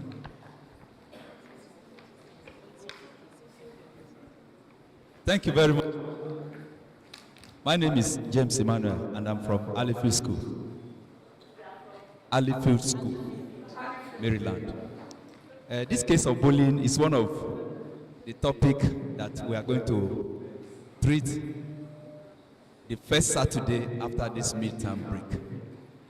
And we have come together as hostel parents to discuss this topic because of what we saw in these children. The case of bullying, I was telling my colleague where I worked before, one of my boss, he said, a bully is a bull, and a bull is a female cattle, and a cattle is an animal. He gave us this illustration that if a child is being bullied and you don't say anything, you are empowering the bully to continue in that act. And once you open your mouth to say something, you have already disarmed him from going further to bully you as a student. And it has been working for me. One thing about these people, they are also scared. But they will first of all make you to be scared. Look at the language that came out of their mouth. If we hear this statement anywhere, you are in trouble. They give all the bullied students this statement, and it has become a fear in them. So one thing I know about a bully, he or she is also afraid if somebody gets to know that he or she is in trouble. But most things they do is to equip them with all the spirit of fears, never to speak up. And it has been my slogan. If you see something, you say something. A closed mouth is a closed destiny. All bully, whosoever that is a bully, is always afraid. The day you open your mouth to speak up, that is the end of that act. So I want to encourage us as hostel parents. Sometimes even we hostel parents, we can be bullied by these children. Our children also bullied us. We are just like a small car on a highway with a trailer. You are on your lane and you see a trailer coming and it's awning for you, trying to push you away from the road. What do? You swift. Allow him to, then you continue your journey. Most of us hostel parents will that. But as a hostel parent, I refuse to be bullied by a child. I will escalate if I cannot handle it. I will get it to the appropriate quarter, and that ends the bullying attitude under me. All right. Let me just, sorry ma'am, let me just say something. Now, okay, on bullying. All right. How many of us saw a video that went round some time ago of a school in Abuja where a girl was repeatedly slapped by her mates? It went viral now. Rewind to a few years back, I think 3-4 years now, something happened in a school in Ikoyi, in an hostel. I don't want to mention the name of the school, where a lad, a very young boy, was bullied until he died. Now, yes, we spoke about it. Now, I want to ask a question. As a house parent, where were the house parents when those things were happening? Because those children were boarders. And it didn't happen during school hours. It happened off school hours. Where were the house parents? How can they be brought to account? Miss Afia, you want to say something? Where were they at that point in time? I'm going somewhere with this. My name is Miss Afia, Granville School. I may not know where the house parents were, but even as a house parent, you cannot be everywhere.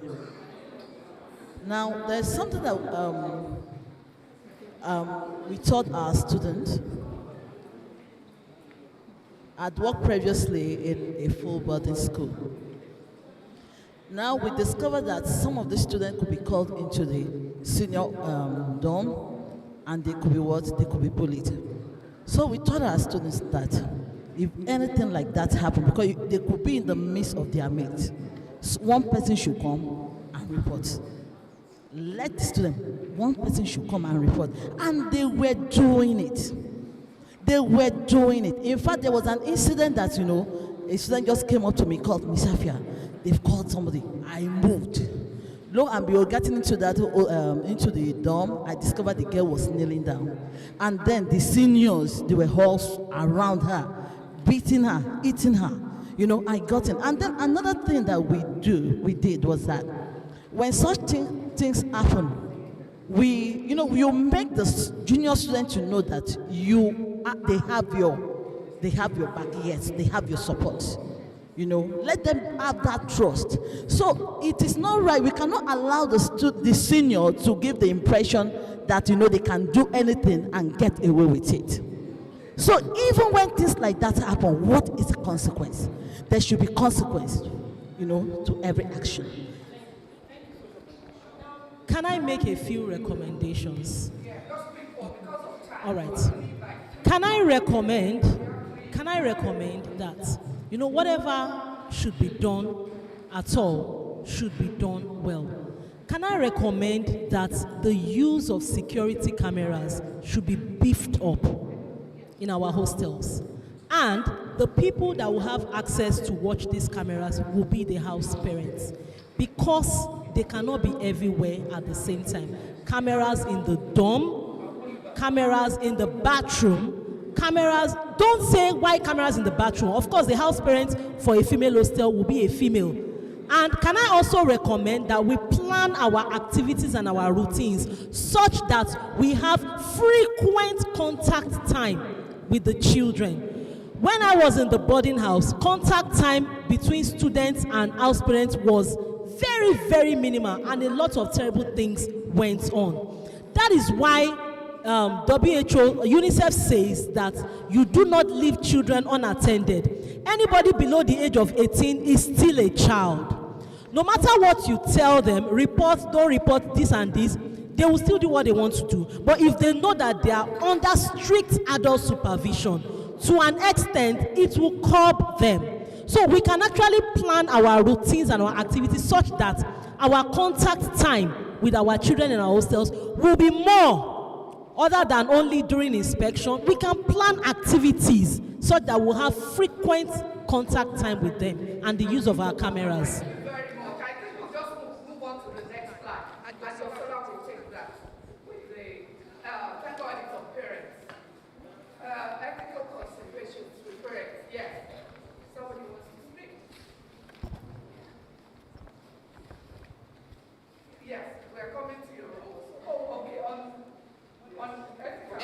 I was going to talk about ethical consideration from parents. Okay. Good afternoon, everyone. My name is Jerome from Vivian Fowler. At first, I wanted to throw a general question to everyone. I wanted to ask, have you ever received a gift as a house parent from any parent? And then the next thing is that what value do you put on yourself? Number one. And what value do you put on your job? And why are you there? What are you role modeling? Because every single action we take in this life has a ripple effect. The children are watching. Now, the drama scenario paints a picture of a house parent, so to say, that is used to collecting gratifications from parents. Am I right here? And they have to send, it's a habit with her. It's a habit with her, not just with one parent, but with another parent, and then it goes on and goes on. And one of the things that does is that it promotes a lot of indiscipline, a lot of disrespect for you. And it shows a lot of lack of integrity. If I didn't get anything from the trainings we've been having since yesterday, is that I got one thing, that I'm supposed to be a role model to the children. And they are watching. They are watching. And they are listening. They are looking at you. And let me tell us that in many schools, in some schools, the few schools I've been to, I never was in the educational sector, I was in some other sector before I moved to education. You understand? There were a lot of house parents that do exactly what we just watched. And all in the name of trying to be a friend to the mother or the father, getting gratifications from the mom or the dad, because you are now a member, you are now, what Yorubas call parako, you are now my friend. You understand? And then the child is now your favorite child in the hostel. And all attention, everybody from the children to the staff in the hostel, they know that this particular child or this particular set of children get special attention from you. And they are watching. Because like we've been told, it's a calling. It's a calling. It's a ministry. It's a sacred assignment that God has given to each one of us.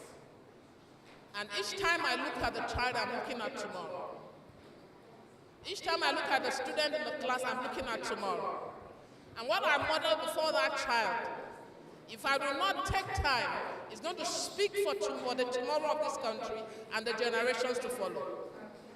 If we can cast forward our thoughts into the future, and to know that the generations we are raising now, the people we are raising now, you understand, they are going to be the directors and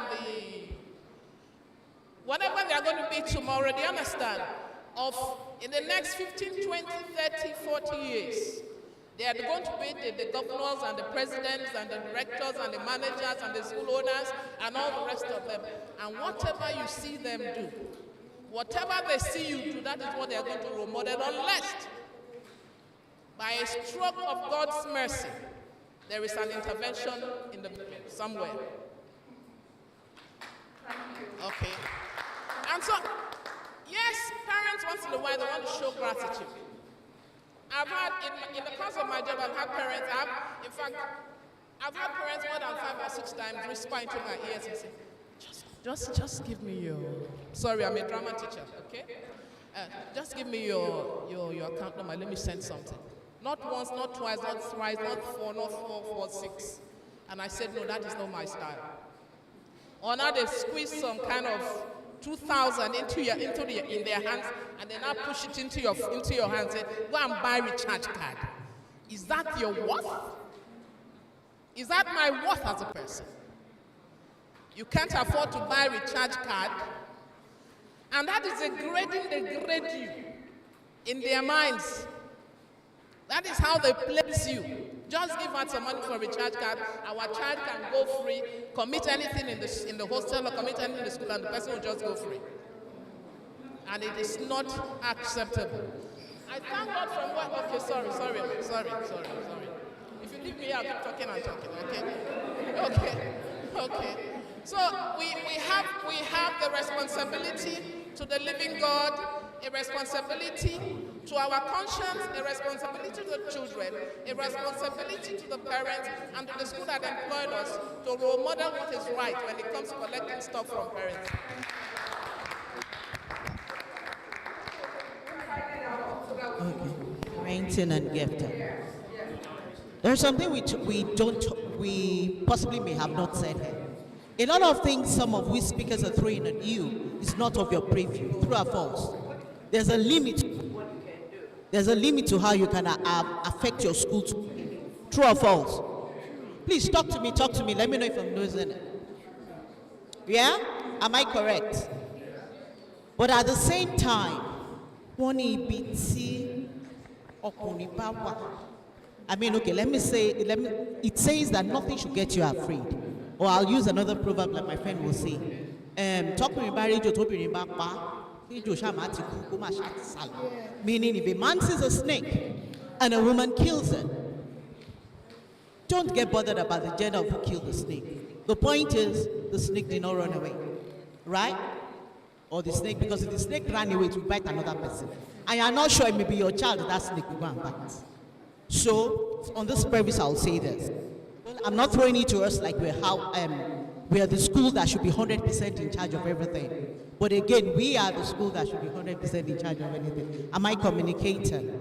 So some schools I know, they have structure of the amount of gifts you collect, or the type of collect.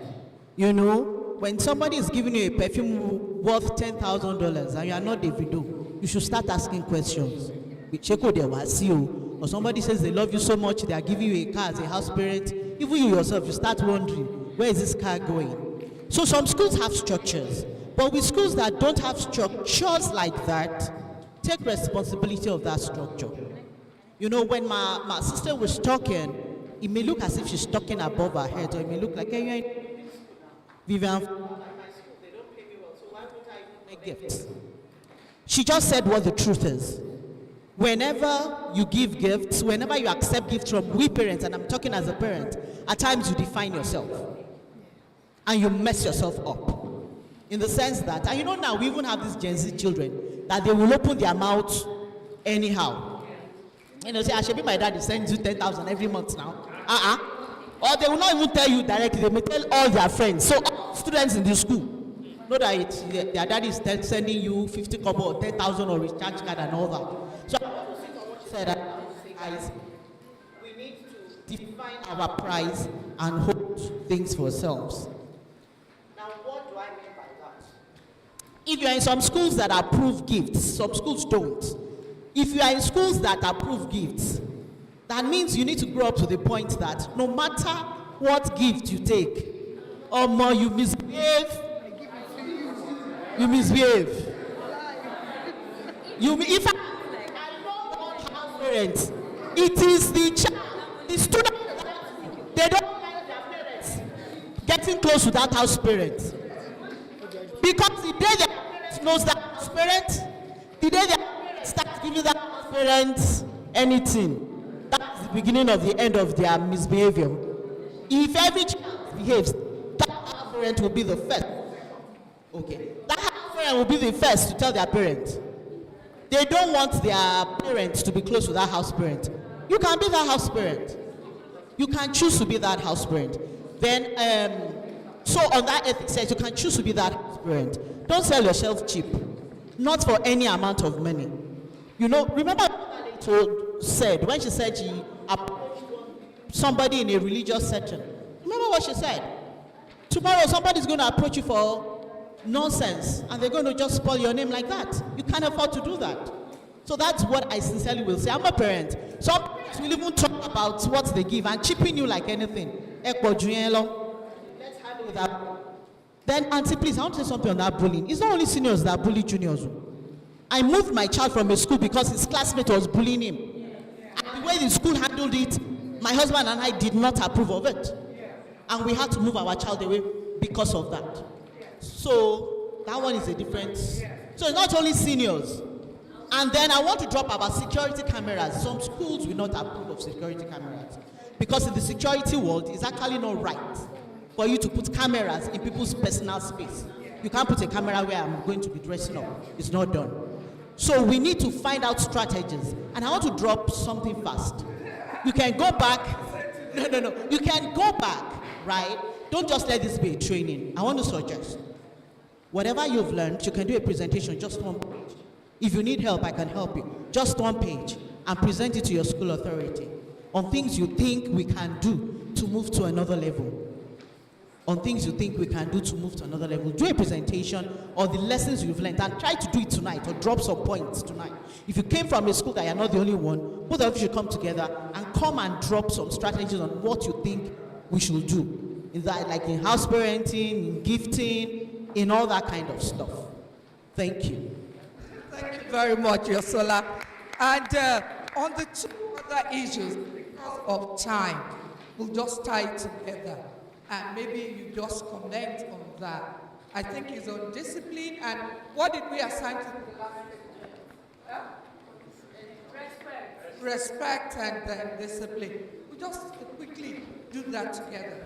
Because there is something important that we want you to do on your folder. Have you seen the pledge? Yes. Every one of us is still going to stand up to go through that, and you will sign personally. If you don't want to sign, don't sign. We will have a copy which we will send to your schools. So, but let's quickly take that on 2 minutes, please. There was this scene where the house parent sent for those who bullied a child, and then she said, kneel down there and all of that. And those ones looked straight into her eyes and said, we cannot kneel down. So a situation of disrespect and sanctions and disrespect. If you ask me, I would say that emotional intelligence should come to play at that point. Don't, as an house parent, I would not bring myself to make a child disobey me.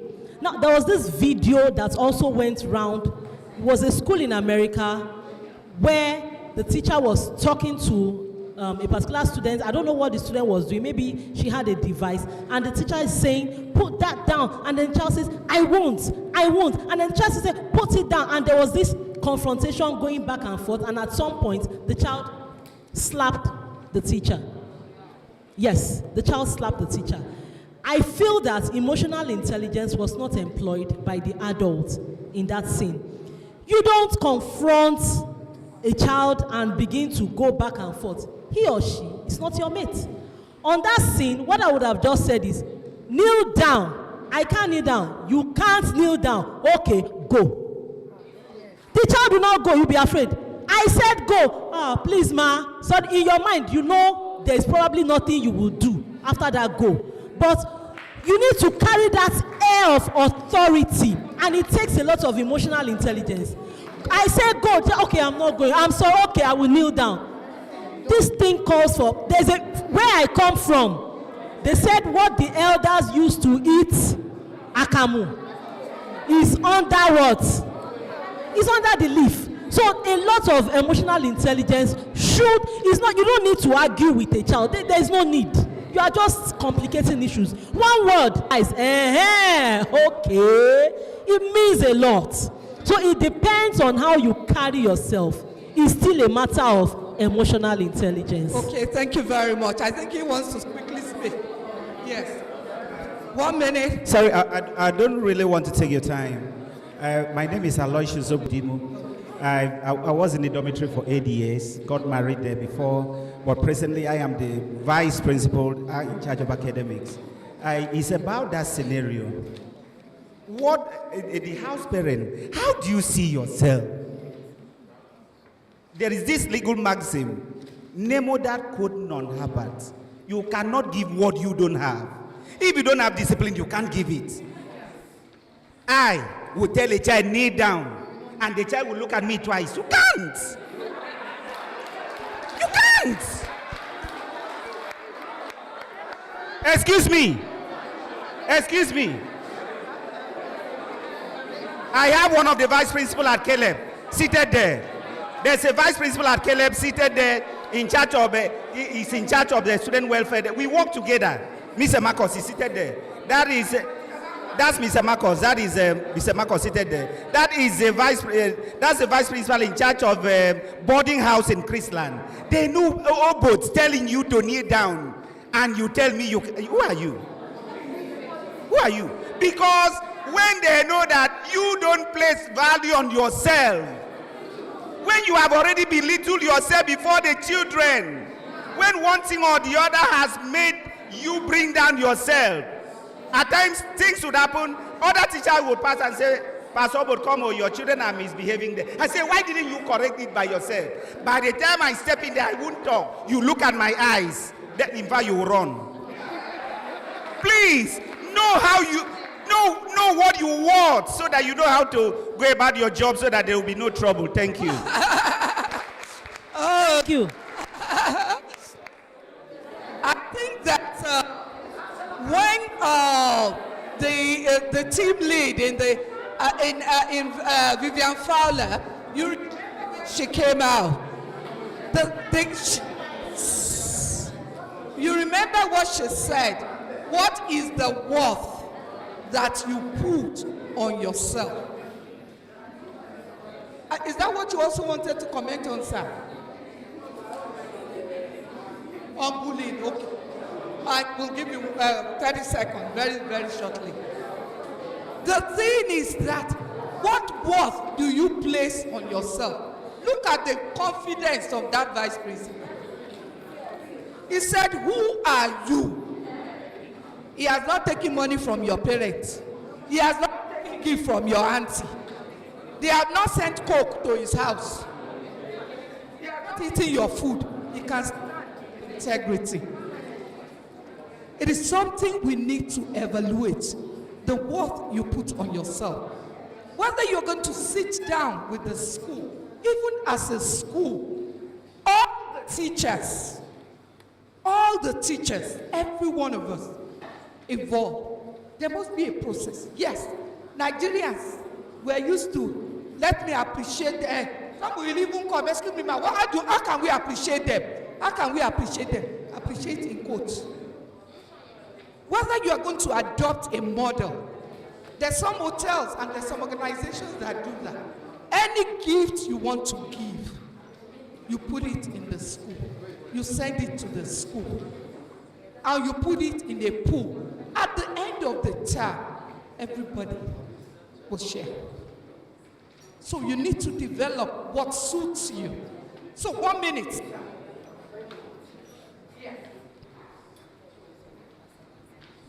Can I have a copy of the pledge so that we begin to round up?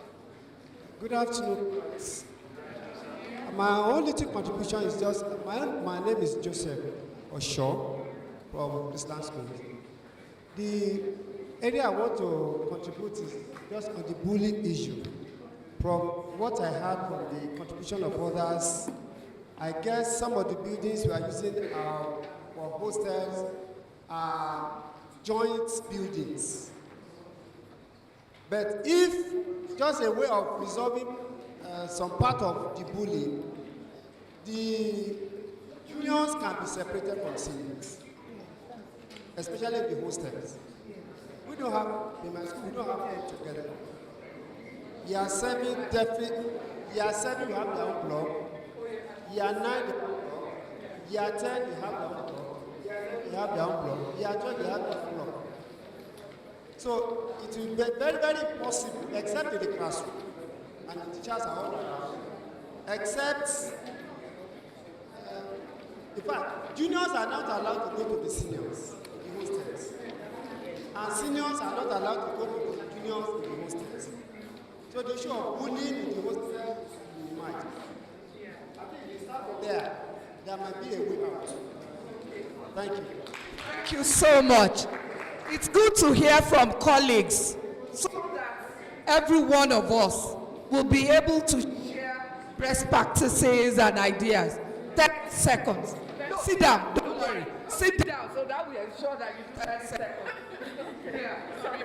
Actually, I wanted to ask this question when the Lagos State lady was around. I wanted to know the globally accepted standard for building exit points in case of emergencies in schools. Because in many cases, many school owners do not take that into consideration when they are building schools. And then secondly, how do you deal with parents who have little or no respect for school, especially school policies, and they encourage their children to do the same. How do you deal with parents like that? Thank you, ma'am. There's so many questions today. The one on the safety, that is a technical and engineering thing. I remember that the year we had the fire service here, because we've done so much work with Houseparents, various groups and so many things.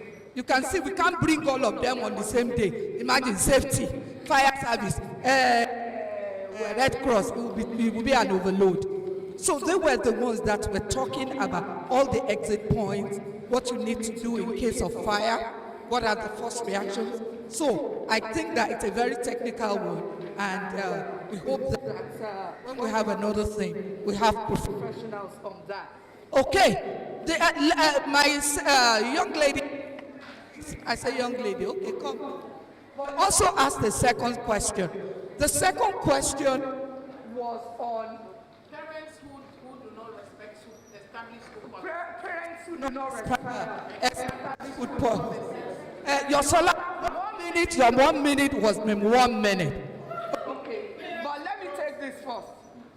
Okay? I hope I can take 4 minutes. Should I go there? Okay.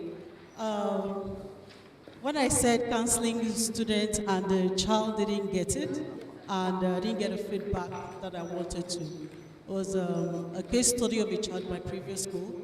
I had a child that was not paying attention in class, so it was drawn to my notice and I had sessions with him. So after a few sessions, he was able to say, okay, arrive at he was exposed to pornography, and so he daydreams in classes and all that.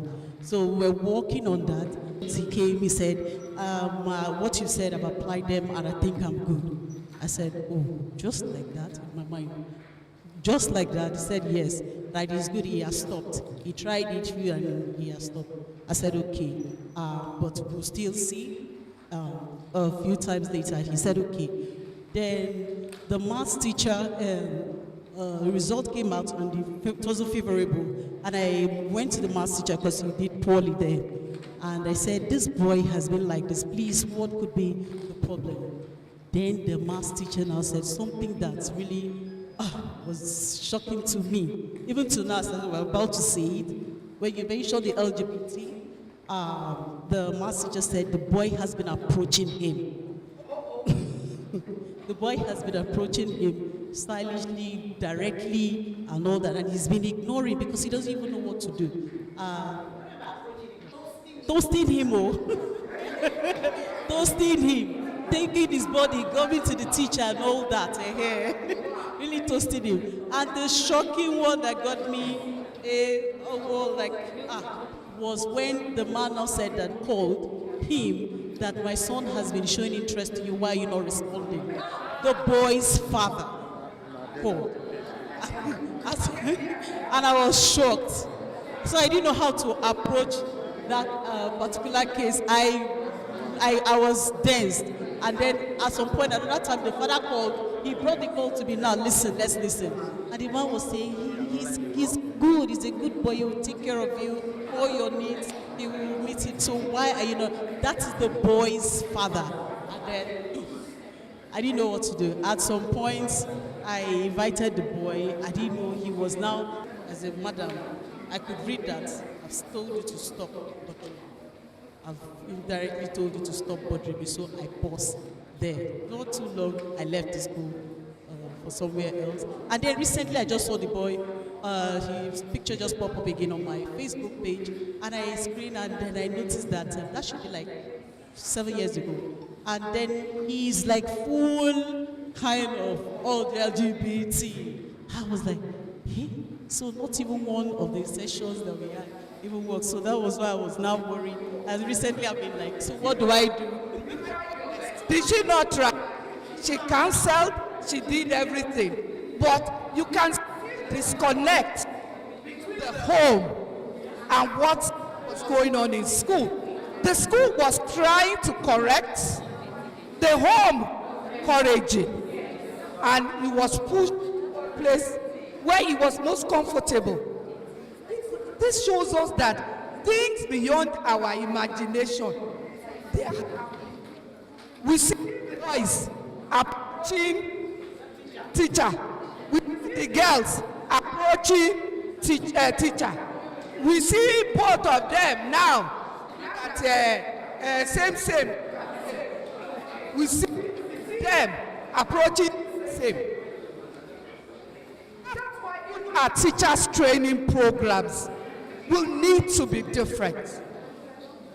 The section I'm telling you about that we're going to run for a month in October is going to address real life issues.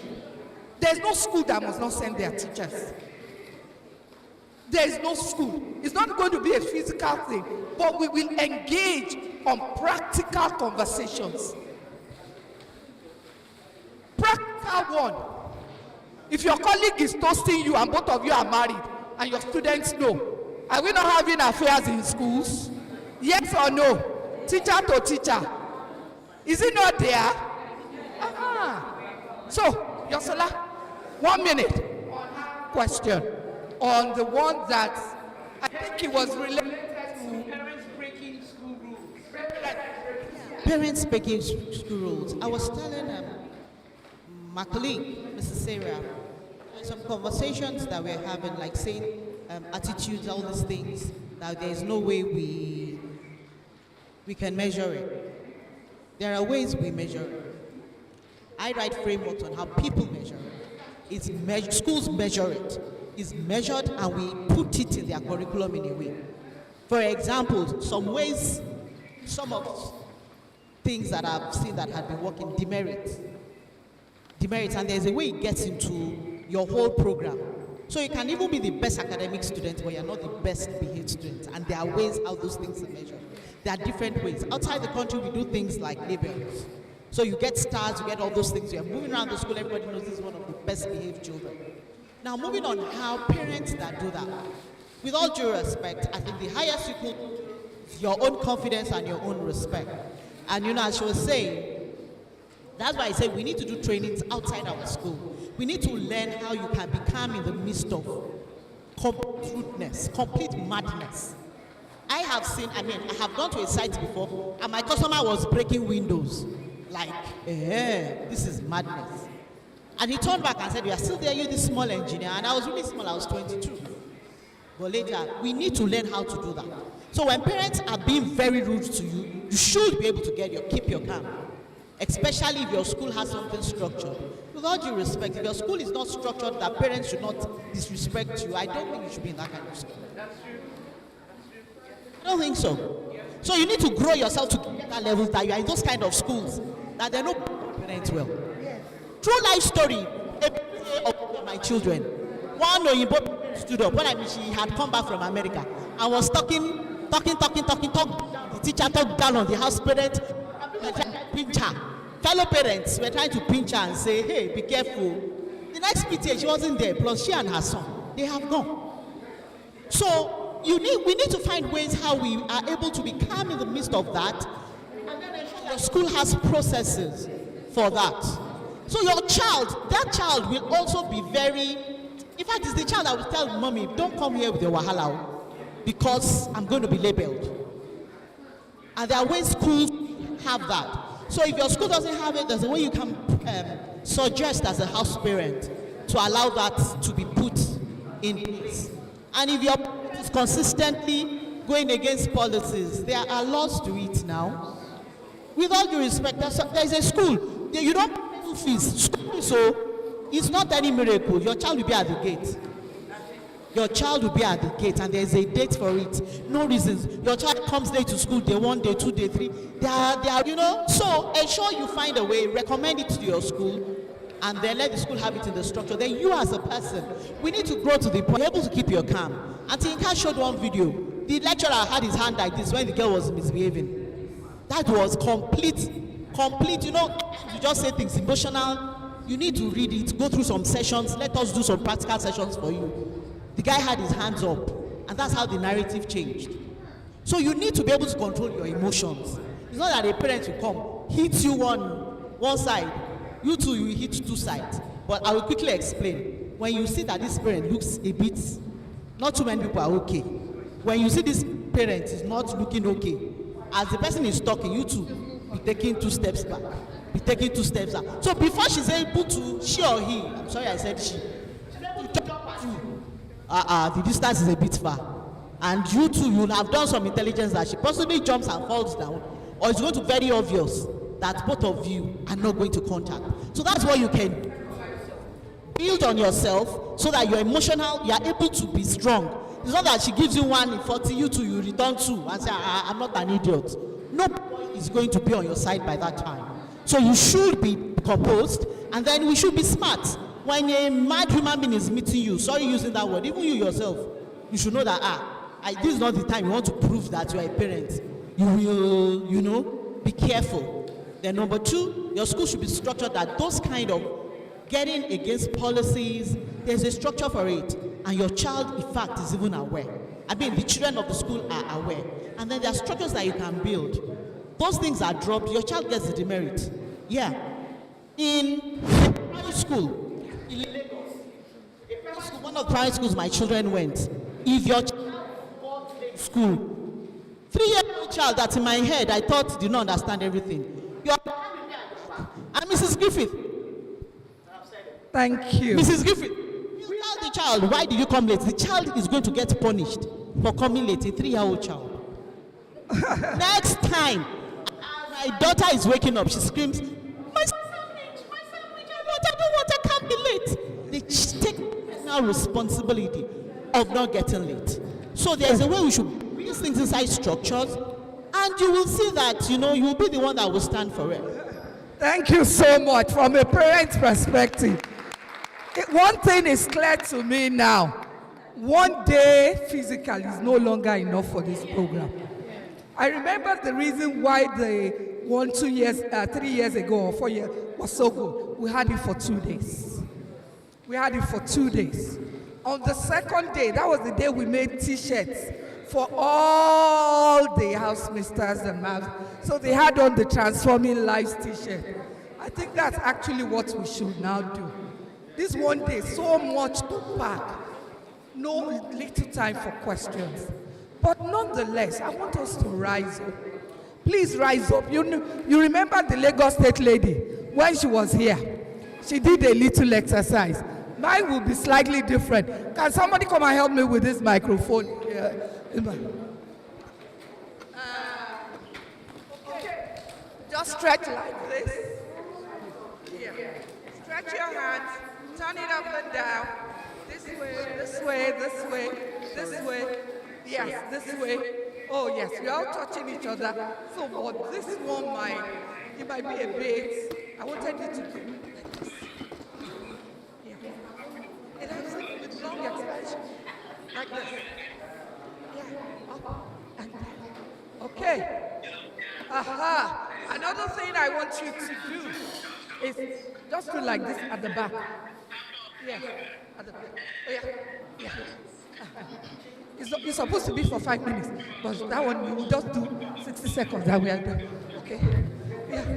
1, 2, 3, 4, 5, 6, 7, 8, 9. Oh, yes. Oh. Thank you so much. As a house parent, fitness must be a part of your regime, because these children, they see you coming, they can run. They see this, they can do it. And you must develop yourself to the extent that when you are coming, they know someone is coming. Please don't sit here, because we are closing now. And this, for us, is there a double thing on? If somebody is double there, we need to. This is a solemn part of it for us. At every of our program, we try to ensure that it's not just something that we walk away from. So we have described this as house parents and counselors pledge sheet. Your commitment to excellence in student care. Please, shall we all rise and have a bit of silence? Please, a bit of silence. This is something you are pledging to yourself. You are telling yourself that as a house parent, please can you repeat after me? As a house parent, I recognize the responsibility entrusted to me to nurture, guide, and support the students in my care. I understand that my role is not just about supervision, but about creating a safe, respectful, and empowering environment. And where every student can thrive. With this in mind, I make the following pledge. I will provide a safe, inclusive, and supportive environment for all students. I will prioritize their emotional, physical, and mental well-being. I will treat every student with fairness and without favoritism or bias. I will uphold discipline with consistency, respect, and fairness. I will listen to students with patience and understanding. I will respect their individuality, backgrounds, and perspectives. I will be a mentor, encouraging personal growth and development. I will offer guidance that helps students become responsible and confident individuals.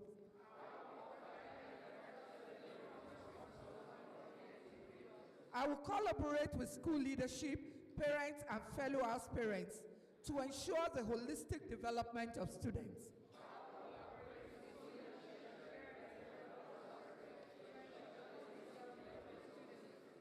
I will uphold the highest standards of professionalism in my role. Finally, I will be responsible for my actions and decisions, ensuring they align with the values of the school. So help me God. Is that something you are willing to sign? Please, if you are not willing to sign, don't sign. I think there are 2 copies there. Please sign the 2 copies. You will hand one over to us, and then you will take one. Please, if you don't want to sign, don't sign. You know what this kind of thing does? Puts it in your memory. Yosola was saying that when you get home today, write an action plan. This may help. It's just a sheet. And then don't forget to fill feedback form. How would you rate, that's the feedback form. How would you rate us over 10 today and yesterday? 9.5, thank you. 9.5, 10. No, the thing is yesterday we were all together on Zoom. Yesterday was awesome. Today was awesome. Thank you everyone. Thank you so much. And we will continue to do better. We will continue to do better. And God will help us. I think that we also, if you put everyone will have your certificates on the new one. If you want the physical survey, the hard copy, the one that is printed out on the side, you can get one from the back, and I think with the book that we have, and it's cost 2,500. Otherwise, everyone gets online. So whichever one is your choice. Yes, whichever you choose. And then the other aspect. Who is the most active in the last day? Who is the most active? Is that who can we vote as the most active?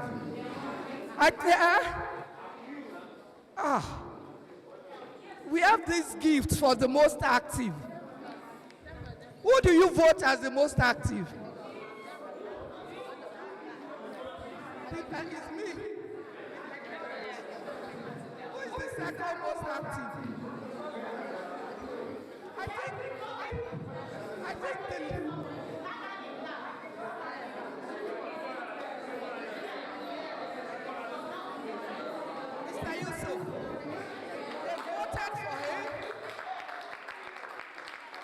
think the second one should be the lady from Vivian Fowler. Yes, she's still Kathleen. Yes. Camera.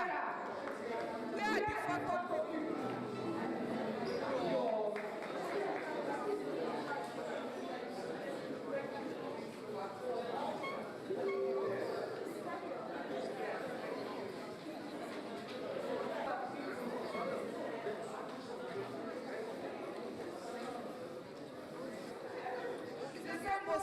Yes. We will start.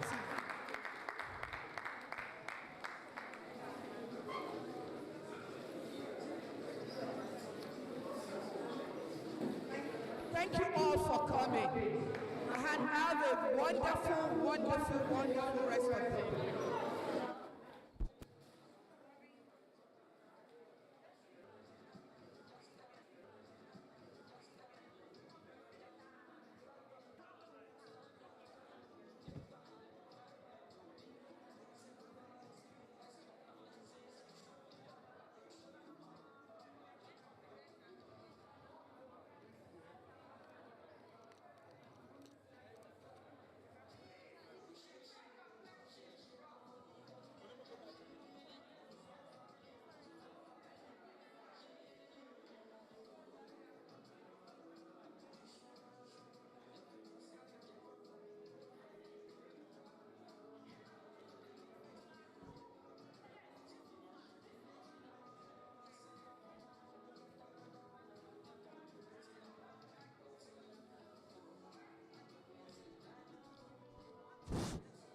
One moment. You know there's something we always do at our program, and you are Gen Z house parent. We will do dancing competition. 10,000 first prize, 7,500 second prize,